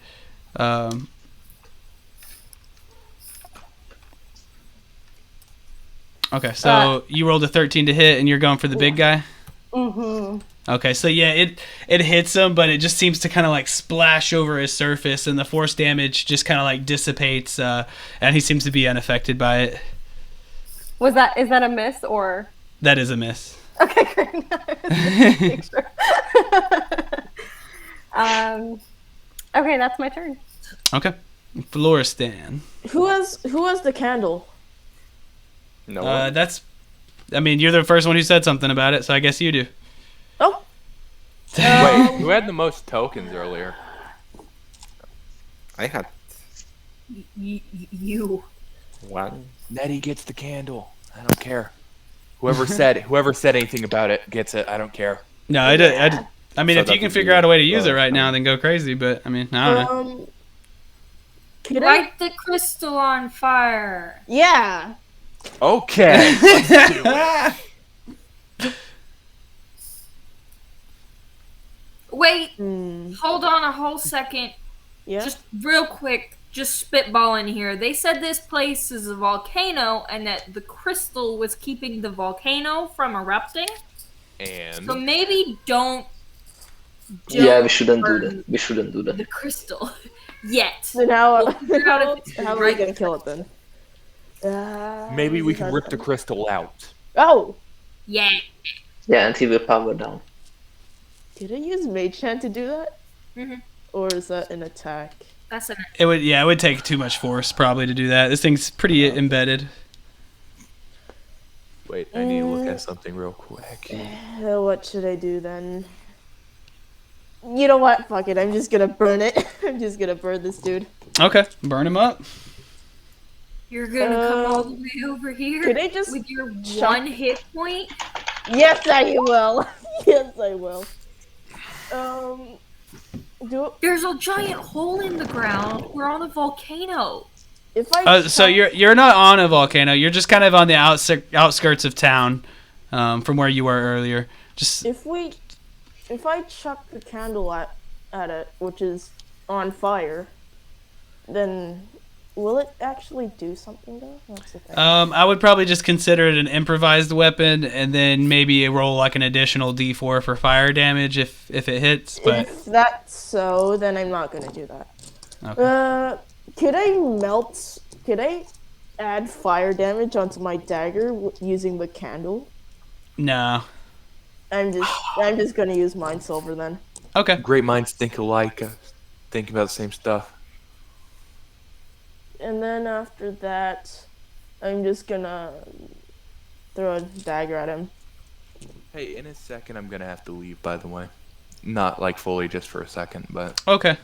after my turn. Okay.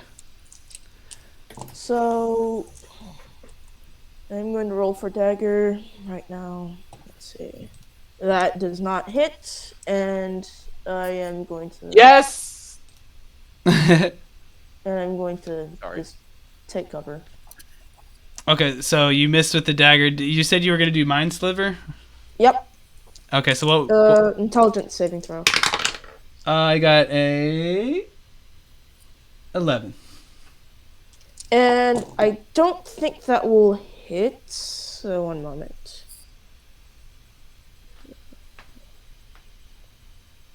Wait. Saving throw. 8 plus proficiency plus whatever So the then, modifier what should is it be. saving against? It doesn't say on the thing. What's your spellcasting ability? Oh, then it fails then. I have like 13. So yeah. Wait, no, it's 12, so it fails. It got 11. Okay. So what's your damage on that? Oh, right, d6. And that is then 4. Just one. Okay. And then 4. what was the secondary effect? One more time. On any saving throw it gets, it subtracts a d4. Okay. So no one used that yet, but now you have it again. So keep that in mind, teammates. And then you can move if you already did move. So we'll go to Talkon. I'm gonna roll to hit it with my sword, one-handed, because I have a shield equipped. Okay. So he equips his shield. No, it's been equipped. That's why I've been rolling one-handed. Okay. 17 plus my strength and proficiency. That's gonna hit. Does okay. One-handed. D8 plus strength. See, it already rolled for you if you just click on it. Yeah, I know. And proficiency. That's 18 damage. That's Nice, not damage, dude. that's to hit. Oh, That's to yep. hit. Oh yeah, that is to hit. 11 You gotta, damage. If No, you that's- click on the that's- in the chat, if you click on where it says longsword one-handed, it should roll the damage out for you. I just did it. It was 9.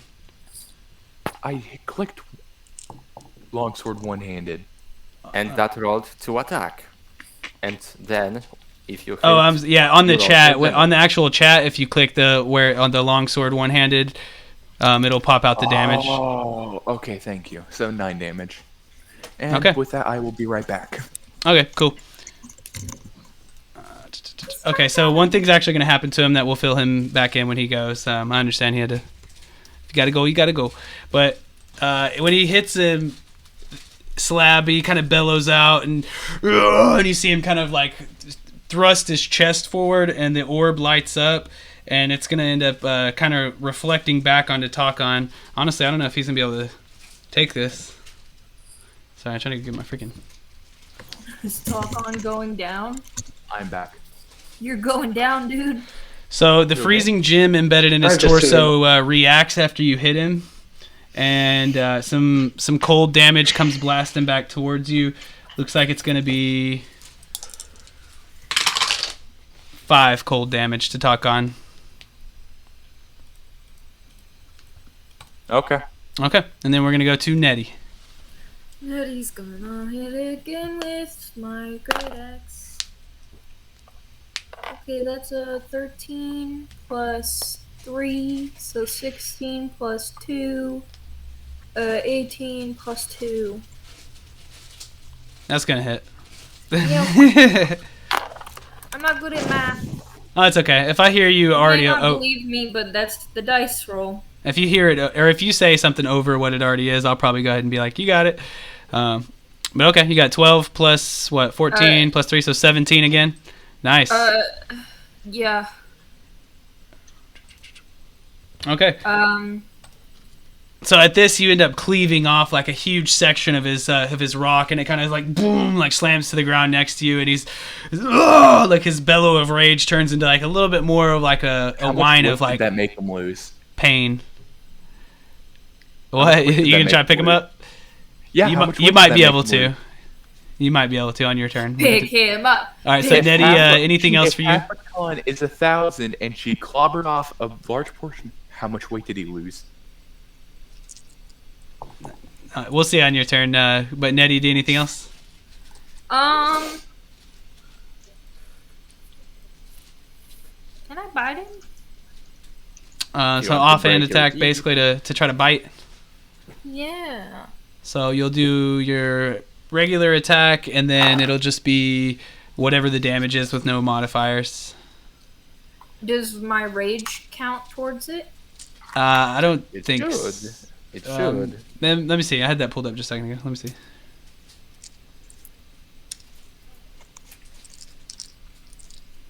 Actually, I think it would still apply. Yes. Oh, then that's a math 17.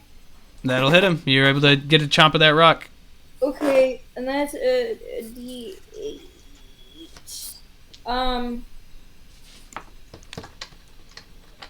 Yes, a D8. That's a 3 plus 5. the rage, So so 5. 5 damage. Okay. So what was the first attack was 17. I did get that. So then 5 more. Okay. Awesome. Actually, yep. So you can tell that he's getting whittled down pretty low. And after your attacks, you see him again, kind of like recoil and then thrust his chest forward, and the gem kind of like lights up at you with a little extra gusto, and you're gonna take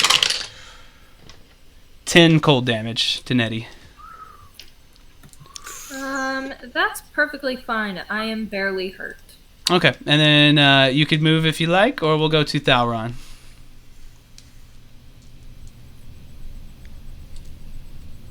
I'll just stay put. I mean... Okay, what you got, Thalron? Okay, I will cast Inflict Wounds again because that worked the last time.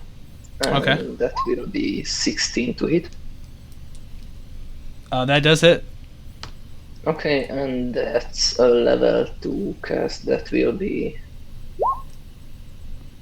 9 necrotic damage. Okay. So as you kind of like sink your necrotic fingers into his stony flesh again, it's like you're like a kid playing with Play-Doh or something, and he screams out in agony until he finally like drops to his knees, and the conflict, you could tell, is kind of coming to an end. His little minions kind of stop what they're doing and try to retreat back to the hole as you see his shoulders start to shake a little bit, and you're kind of concerned when all of a sudden he looks up at you and he's like, Slab was only trying to help his friend Small.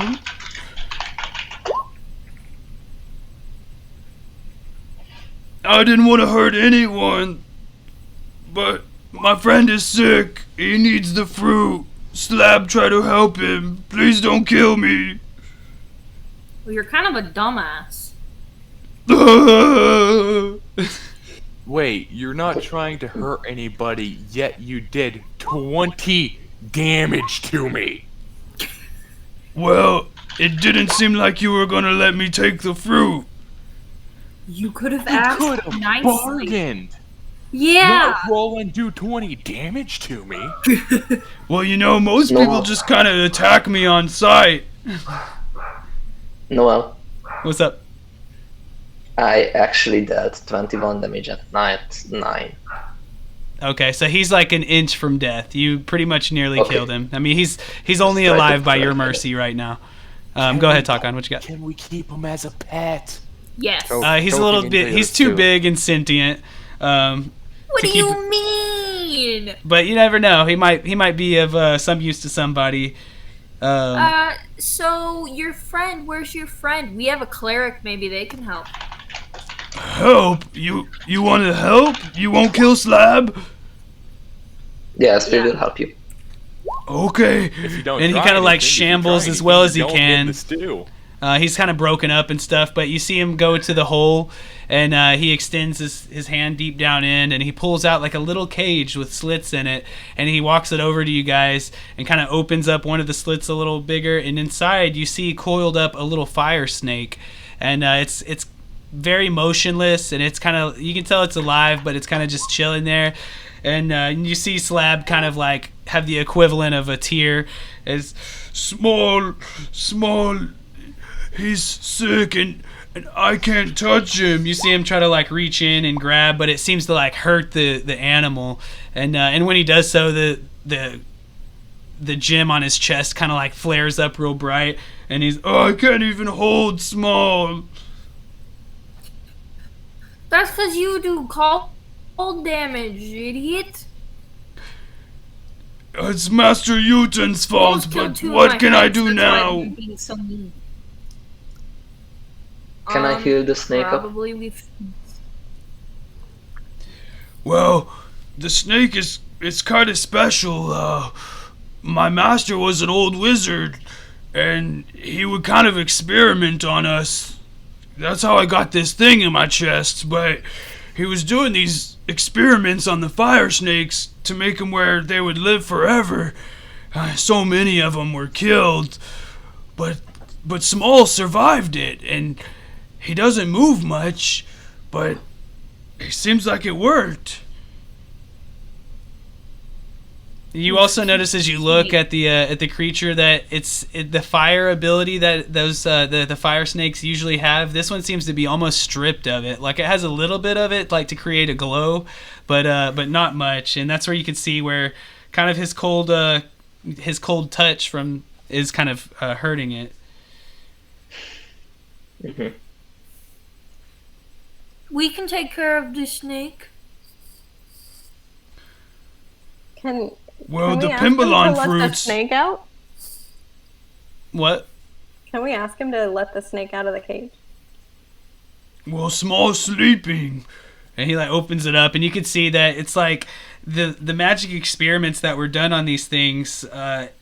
It made it as if they were slowed in time, and they don't need to eat or drink anymore. So you can see that it's alive, but it just like it's almost as if it's like frozen in time in a way. And this guy, he just keeps saying like, Small is sleeping, Small is sleeping. Can I put one of the fire fruits in its cage?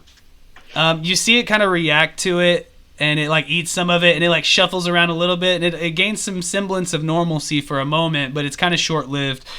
It takes a lot of Pimbalons to make Small okay, and someone went and picked them all recently, and so this is how I have to get them. I can't find them anymore. Well, I don't know why these people took them all. That's how they make money. Is there Will the anything candle else do you would anything? like to say to him or ask him or anything like that? Can I have this snake?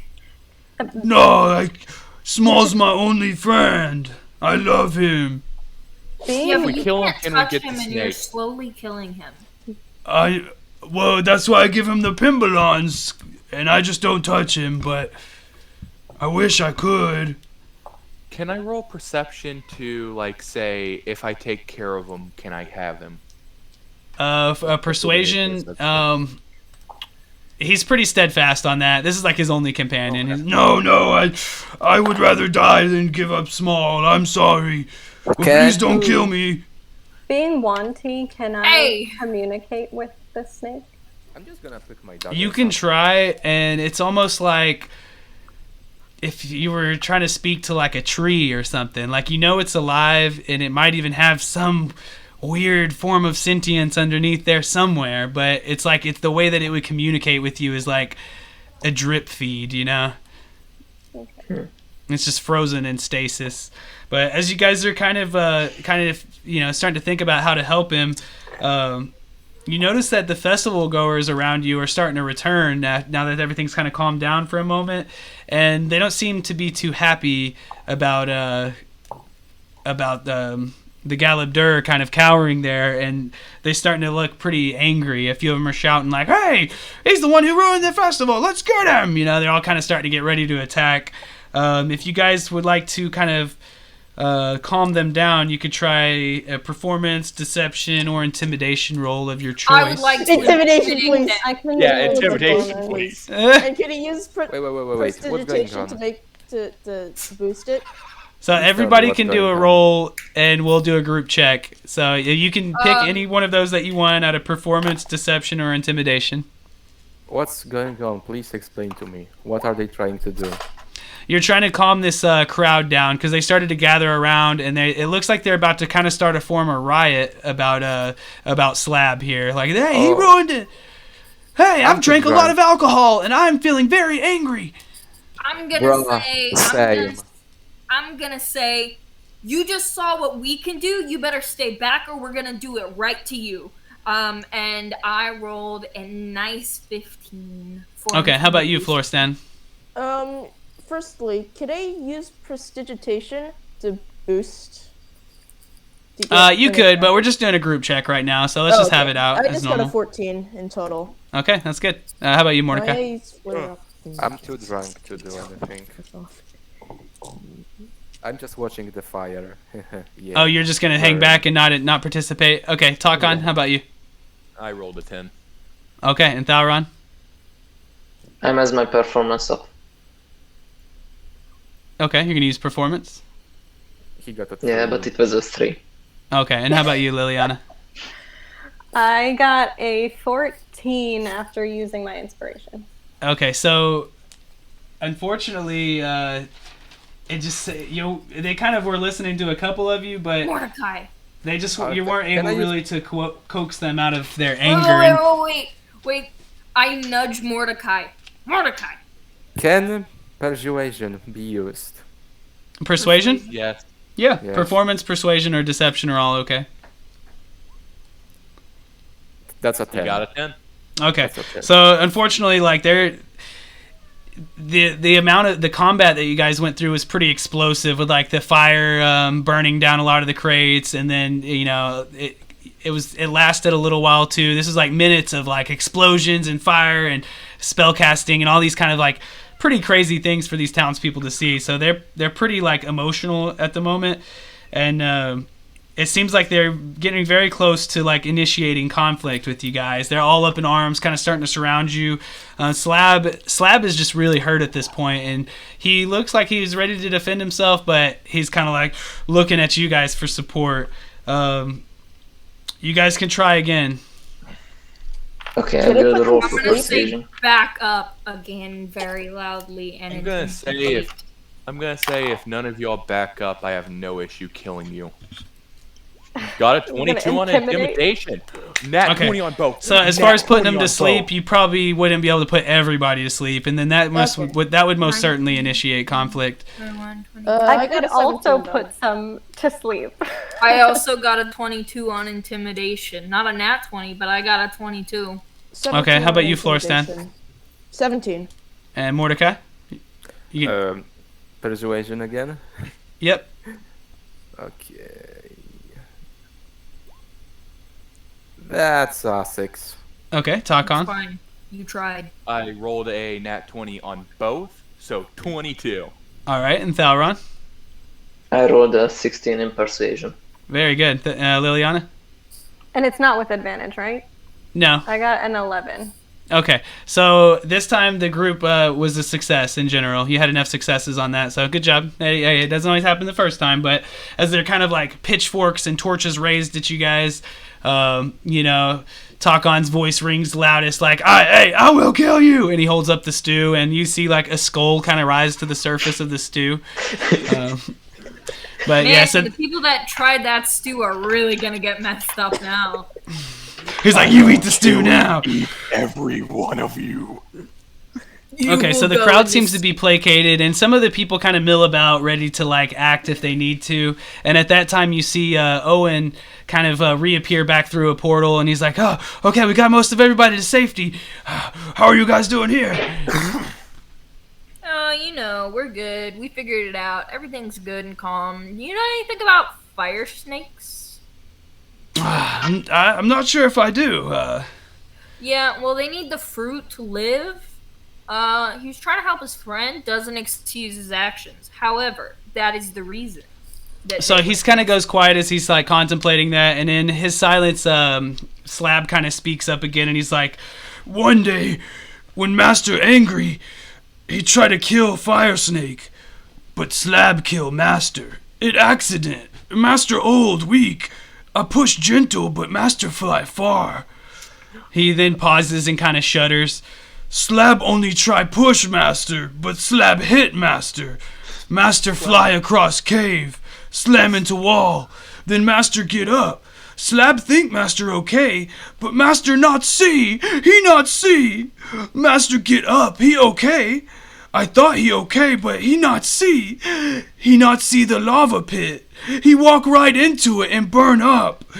Owen slaps a hand over his mouth at this, and he's like, "Oh my goodness!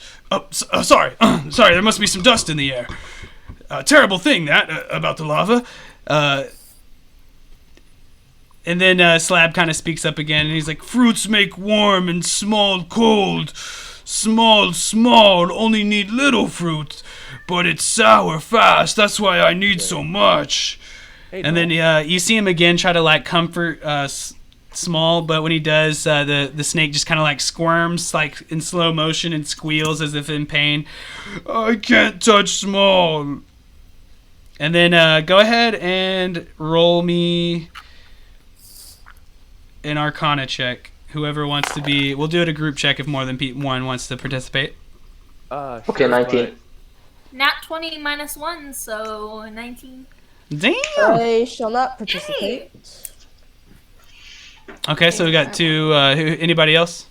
17. But before that, can I say, why don't we use the candle? Exactly. At that, Owen kind of laughs and he's like, I mean, it is just a candle, Takon. You know that, right? Yes, with an immortal flame. Yeah, I don't. It's awfully small though. That's not. I mean, look at that thing. That's a small snake. But as he's saying that, Mordecai, were you trying to get in on that? Not really. Okay, I no worries, wouldn't because do everybody much else did very good. And as he's kind of like laughing, it turns your attention back to him, and you notice all of a sudden the ruby jewels kind of embedded in his armor that you had seen earlier. And now that he's kind of like battle ready, he's stripped himself of his goofy garb, and you can clearly see the stones in his armor. Wait, where is he? He's not on the map, but he would just be with you guys right now. Stone. Can I have one of those stones? These stones? Well, I mean, I use this to draw magic from. Well, what for? Yeah. The snake. Go ahead and make me a persuasion check, Nettie. Can I assist? Sure. Please assist. Much better. That's a 19 plus 1, so 20. Because before it was a 2. Nice. Okay, so he kind of like takes it off. He's like, well, it might work. It might work. And then based off of your guys' roll earlier, you're kind of like getting the sense too that it's like, if he would embed his firestone that has his magic essence in it into the Galabdur, it might end up just like tying them together in a way. And if you want to Give me share the that with ice him. magic. Huh? Give me the ice magic. I'll put fire magic in, and we'll fix this. Well, I guess I could see a use of that, especially if somehow I could get some control of this thing. You're not evil, are you? And the Galabdur slab, he's like, no, I just want to help Small. And he kind of like takes the armor off, and he's able to like pluck one of the fire gems out pretty easily. But as he does so, he looks up at Slab, and he's like, I don't think it's gonna be as easy to get his out. I got you. So you could try Almost to an inch from death.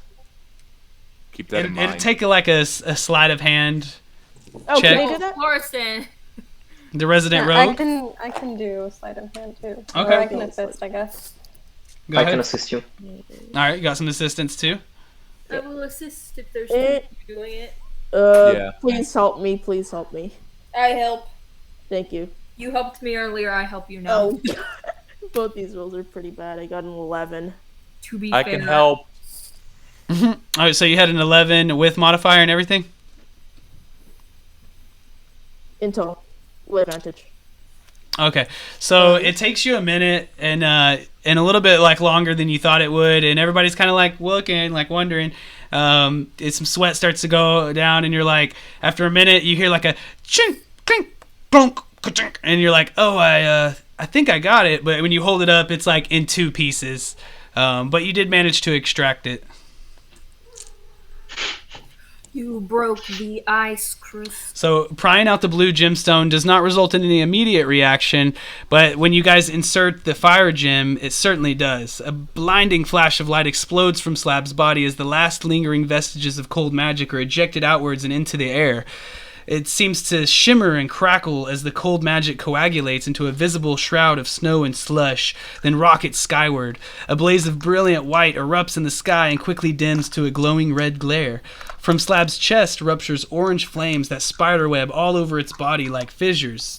After a few moments, Small's little head appears between Slab's fingers curled over the top of her cage. She wriggles out and scoots along Slab's arm. Eventually, she makes her way onto his shoulder and curls up. The flame of her tiny body glows yellow and strong. Turning his head slowly, Slab opens his eyes and sees her. Turning back, he finds you and Owen and points excitedly to Small. Small sleeping! In the sky above, clouds form in rapid swirls and thunder booms. Looking up, you see something cold and odd. What's going on? Voices in the crowd whisper to one another as the people in the crowd stop and many point upward. What is that? The alarmed voices call out, but are quickly silenced by cries of, Snow! It's snow! We've never had snow! A heartbeat later, the entire sky overhead is blurry with falling snow. A wall of soft powder descends on Port Nyanzaru. Though the snow only lasts a few minutes, you know that this story will live forever in the hearts and minds of those that witnessed it. I make a snowball and throw it at Mordecai. Ouch.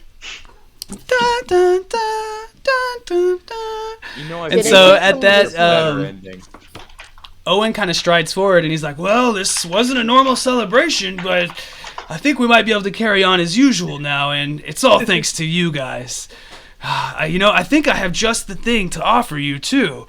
And he kind of, like, snaps at one of his, like, little guys over to the side, and they're like, oh, here you go, boss. And he hands each of one of you an armor of your preference. And this is another magic item. You get 2 magic items for this adventure, except for they're both common, so it's nothing too crazy. But this one is called Flurried Furs, and I'll go ahead and pop that up in the magic item thing for you. And it basically functions as smoldering armor, except it's like a small peppering of snowflakes constantly descends around your shoulders. So I just popped it up for you guys. It says, as if from frigid clouds overhead, a light dusting of illusory snow perpetually sprinkles down over the wearer. So it functions as whatever armor you want it to be, as long as you want it. And I mean, it's not going to be like a +1 or anything. But if you want light armor, you can make it a light armor of your preference. If you want it to be heavy, again, it's your preference. Whatever you want to do it. Just mark that on your sheet. Flurried Furs. So normally smoldering armor is like smoke kind of appears around you, but for this one it's flavored for the holidays where it's like snow. Hey, Noel, Mm-hmm. can we choose it to be plate armor? Yeah, anything you want, as long as it's not like a +1 or something like that. Yep. That's fine. That's So fine. it's the flurried furs is of your choice. Whatever armor type specifically is of your choice. That being said, he kind of looks down at the broken gems and he's like, "Well, I don't think we'll need these, but you could probably sell them for a bit, and those will cash in for 150 gold together." Can this be do you want me traded to, between characters? One more time, Mordecai. Can this armor be traded between characters? Just for the downtime. Okay, I'm gonna grab plated armor for Krim. There you go. Yeah, I mean that's gonna save you a few hundred gold, huh? Or 1,000 gold or something like that. Couple thousand, about 2,700, if I'm right. Well, there you go. Now you have plate armor Armor. that slowly sprinkles snowflakes down. And yeah, so Nettie, you can, if you end up getting a bunch of downtime, you could just give that to somebody else. You just kind of think about what one of your other characters might need. Okay, so there's one other thing he wants to give you guys, and he says, "Well, I don't think it would be right if I didn't offer you guys an honorary membership with the Snowmen." And he kind of pulls out a little like case, and there's a whole bunch of golden badges in there, and these function as trinkets. So you can add it to your character sheet, and you will keep this forever. You can assign it, or you can attach it to your chest or whatever. But it's a golden star that says Snowman on it, and that's just a little trinket for you guys to take with you. You are now honorary snowmen. And that's it, guys. I know it's a little choppy in some ways, unfortunately, because especially at the start with the technical difficulties, but hope you guys have fun. I definitely think there's some key scenarios, though, that we can't forget, even if we wanted to. Poor Mordecai, man. Mordecai really went through it. You look at him, he still has like a sickly twinge. But he has cool red hair. So I'm here for however long y'all need me. I can hang out. We can discuss whatever with your characters and the adventure and stuff. But right quick, you earned 1 level if you choose to take it. You earn 10 downtime per usual for playing the adventure. As far as the gold, let's look at that really quickly. As you earned 25 above 150 split times 6. Yep, that is pretty much it. So we'll go ahead and just give everybody 50 gold each. We'll just kind of round it out at that. Oh man, you're making me do math. So you got 1 level, you have 10 downtime, you have 50 gold, you have the midwinter candle, and you have the flurried fur, you have your star badge trinket, and of course you have some service hours. We started at 1:30 and it is now going to be about to be 5. We'll definitely stream till at least 5. If we hang out later than that, you might get an extra little bit of time, but let's see. That's 3.5 hours again. So that seems to be pretty much the standard. That's what we hit last time. That's what we hit this time. So just keep in mind, for every 5 service hours you get, you can cash that in for one of the rewards on the first tier, the first column or whatever of that service rewards document. Hey, excuse me, Noel. Uh-huh. To cash in some service rewards, would it require downtime? No, it doesn't. And in fact, it actually can give you downtime. Because like 3 of the rewards come with downtime, and 3 of them come with gold. So it's whichever one you pick. How many we got? Hours? So for now, for this adventure, we got 3.5 more hours. I could probably tally them all up for you guys. But yeah, just keep logging this. Find you a log. Like I have a printed out version of the service rewards document, and I just write it on one of the backs of the pages, and that's how I keep track of my hours and stuff, and which rewards I'm assigning to who, and all that stuff. This will be Nettie's last tier 1 adventure. Yeah, the same for me too. Hey, Yeah, if we end up wanting to do more tier 2, I kind of have a lot of those lined up that we could do. Yeah. Noel, can you trade gold between characters as well? You cannot trade gold between characters. Well, looks like I'm writing this character for a while. I can't wait for the tier 2 adventure. Yep, so that'll actually be next Sunday. What's the code?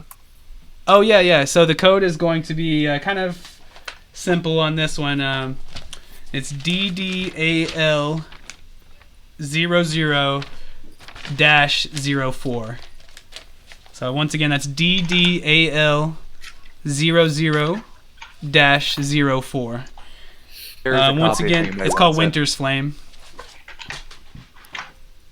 I just tossed in the code in chat if anybody wants it. Alrighty, cool. All right, cool. Thanks, guys. That was fun. Yeah, not too bad. That was fun. It's definitely a little. I think the role play is rubbing off on me. I had a lot of fun with last session, and it was pretty fun with this one too. Roleplay is always fun. Yeah, the combat encounter was pretty interesting there too, because you didn't exactly have to kill him to win. I mean, you kind of did, I but like that outcome. I like that outcome a lot more. Actually, I had an idea, but the combat ended before I could try it out. yeah, it's like he could win by like knocking you guys out, but he also like could have won by getting enough of those crates back to the hole. About that. Yeah, I mean, honestly I was though. planning to close the hole with the web. Would that work? Oh, It's temporarily, 20 by yeah, 20. and it probably would enrage the Galabdur. He probably would have been infuriated at that. Darn. But yep, there's always another chance. I think next Sunday we're going to be playing an adventure called The Road to East Haven, and Is it from what tier I two? understand, you're It going to is be tier 2. Yep, it'll be tier 2. You'll be in Icewind Dale. You're going to be hired as bodyguards to escort a caravan. So there's going to be some like icy wilderness travel, and of course some fun encounters that come with that. A rule. Oh, one thing to keep in vibes mind up though, there. that one will be a 4-hour adventure. So I believe it's scheduled from 1 to 6. So we'll be meeting 30 minutes earlier that day, and we'll be hanging out for another extra hour or two, probably as well. Yep. 1 Okay, I to gotta 6. go now. See ya. Bye. I should Alright. take my leave now. Thanks, guys. And if y'all have any questions about anything, of course, I'm available. Hit me up. Yeah, I need your help because I need cash in 15 service hours. Okay, so all you have to do really is just if you need to be logging how you're getting them. See ya. Later. So like put just like you do on your adventurers log sheet, or actually if you could keep it with that stuff. Just on the adventurers log sheet, just put like service hours gained, and then keep that tallied up per adventure. So if someone questions you, you can say where you got the hours. And then all you have to do is basically just put a date, put the reward you want to assign, and the character's name. And if you want to give them the level that comes with the reward, you can note that. Or if you want to give it to somebody else, you can note who you give it to, and just make sure that's all recorded like that. Yeah, I got all my service hours recorded. Well, just for how you'll cash them out too. You can put like Used service hours. Yeah. 10 to gain following items. Right. Okay. I've just been using start service hours, got my time, then end service hours. Okay, and then just make sure you're logging how you spend them too. And there's no official template, but as long as it makes sense, like on this date I gave. I'll set that up real quick. Yeah, pretty easy. I have mine all in paper. I write on in person, but as long as you can send it to me. Oh, that's another thing I should have mentioned to everybody before they left. But since next time's going to be a tier 2, I'm going to require that information. I'm going to need your character sheets, and I'm going to need your character logs. I'm going to come up with a little form that everybody can fill out prior to the adventure, basically just with that stuff. I'm Okay. gonna sit But here yeah. for a while, get Mordecai to level 3. Also, what was breaking my search up thing was the Haragon's Freedom. The short sword. Was trying to look that up and put it in my thing because that's what I was going to use. Oh, see, it's it not functions as a +3 short sword.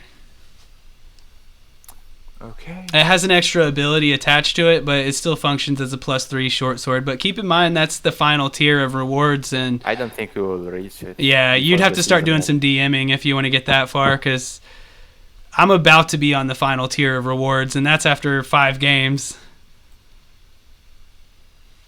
Damn. Yeah, and it does have to be Adventure League games that you're streaming and stuff too. So like if I know you'd kind of plan something. Yeah, 15 service hours logged. Right, but you have to take off of the first tier.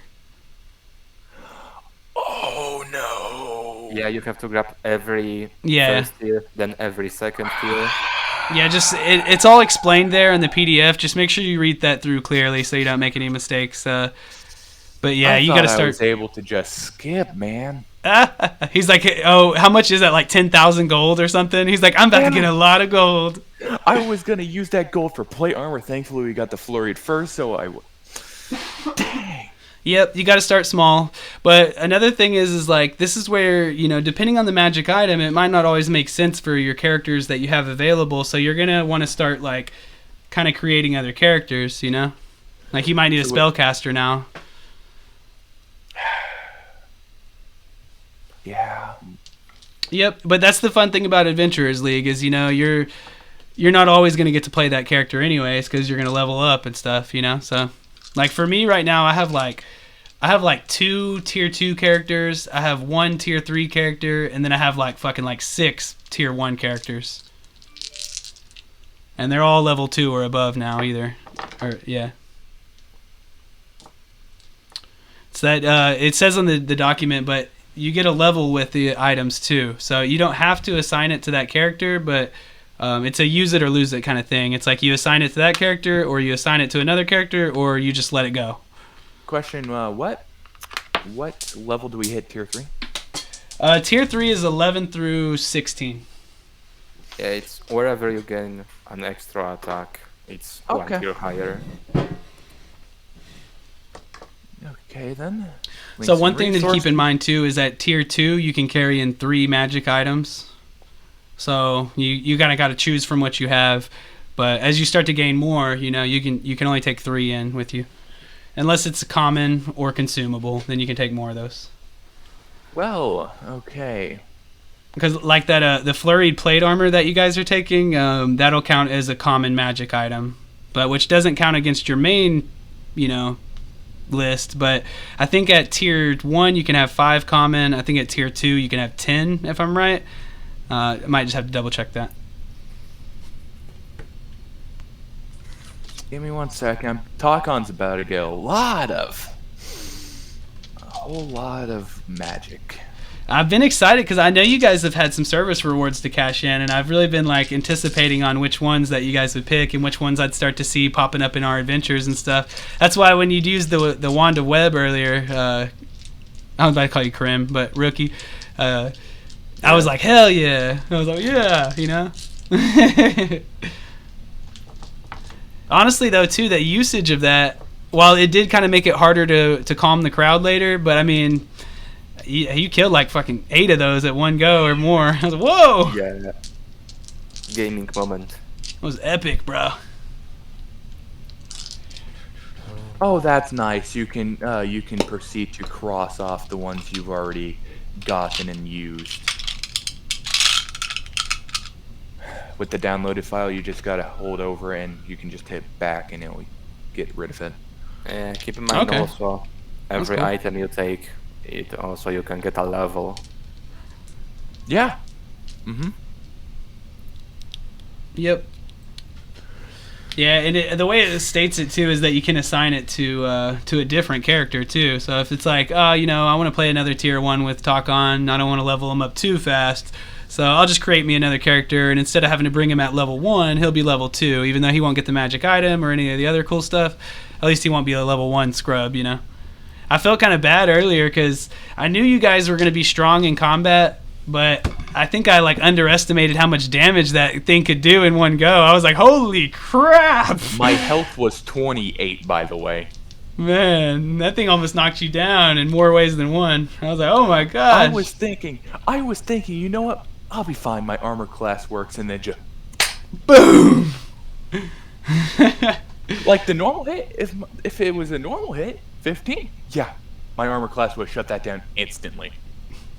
One other thing too is it had resistance to all those attacks that you guys were throwing at it. Honestly, I felt good too because I don't think he built his character badly or anything necessarily. I think he did fine, but I think it's just the luck of the dice. And Thalron, he just seems to not have it really. He just ends up rolling poorly over and over. And I want everybody to be like involved and have fun and everything. And I mean, y'all saw it just as clearly as I did earlier. I mean, there's a certain point where it's like you fail so many times in a row, and you're just like, "Fuck this," you know, like. Yeah. That being said, he good did this completely time. redeem himself whenever he's busting out that damage. I mean, he did like 50 damage on that thing almost. So it was pretty awesome. Definitely props to him on that. Can we drag the flurried furs onto our thing? I'm not sure. You might have to look up smoldering armor on the little eye tab thing. Smoldering armor will probably pop up, and you can drag that over. Maybe. It's just rugged, smoldering, ever smoking bottle, mounting and dismounting rules. Oh no, I guess it's not going to pop up. That's just one of those things that won't. Do I just put in as plate armor? Yeah. That snow thing is just flavor, right? That's right. And the way I think of it is that you could use it to like get advantage on certain checks and stuff. Sometimes, like, let's say you're like, you have the regular smoldering armor and you have like smoke coming off of you and shit. I mean, that'd be pretty intimidating. Like, so if you like were coming up to someone and like how Takon was earlier, you're like, I'll kill you. You know, if like you just saw what we did, I'll kill you. And if they saw like this smoke rising from you and stuff, I mean, that would give you an advantage on that roll, I would say. Maybe not every time, but sometimes you could argue it. But now you have snow, so it would have to be flavored for that. So you'd have to like, I don't know, you'd have to flavor it in some way where it could give you advantage on something. I could put plate armored flurried furs. There you go. Perfect. Yeah, but I would need to have some downtime on Krem, and he's all out of it. But you'll My get armor 10 class more can, after next 41. weekend. Yeah, unless I give him another reward with some downtime. You could- Also, no, I just looked up how much weight my character would technically be able to carry. The average weight between, with my strength, 15 times 30. Oh yeah, 450 and 900. The average would be 675. That's a lot. And so, yeah, but the thing was too heavy anyway, I think. Well, looks like I will be having 500. What? Oh, actually, armor. so this is the kind of thing. Is this a normal Galabdur are 5 to 6 feet tall and can weigh between 400 to 600 pounds, but they did describe this one in particular in this game specifically as being 10 to 15 feet tall. So I would double it then. So he would have been 800 to 1,200 pounds. So I was thinking like freaking almost a ton, you know,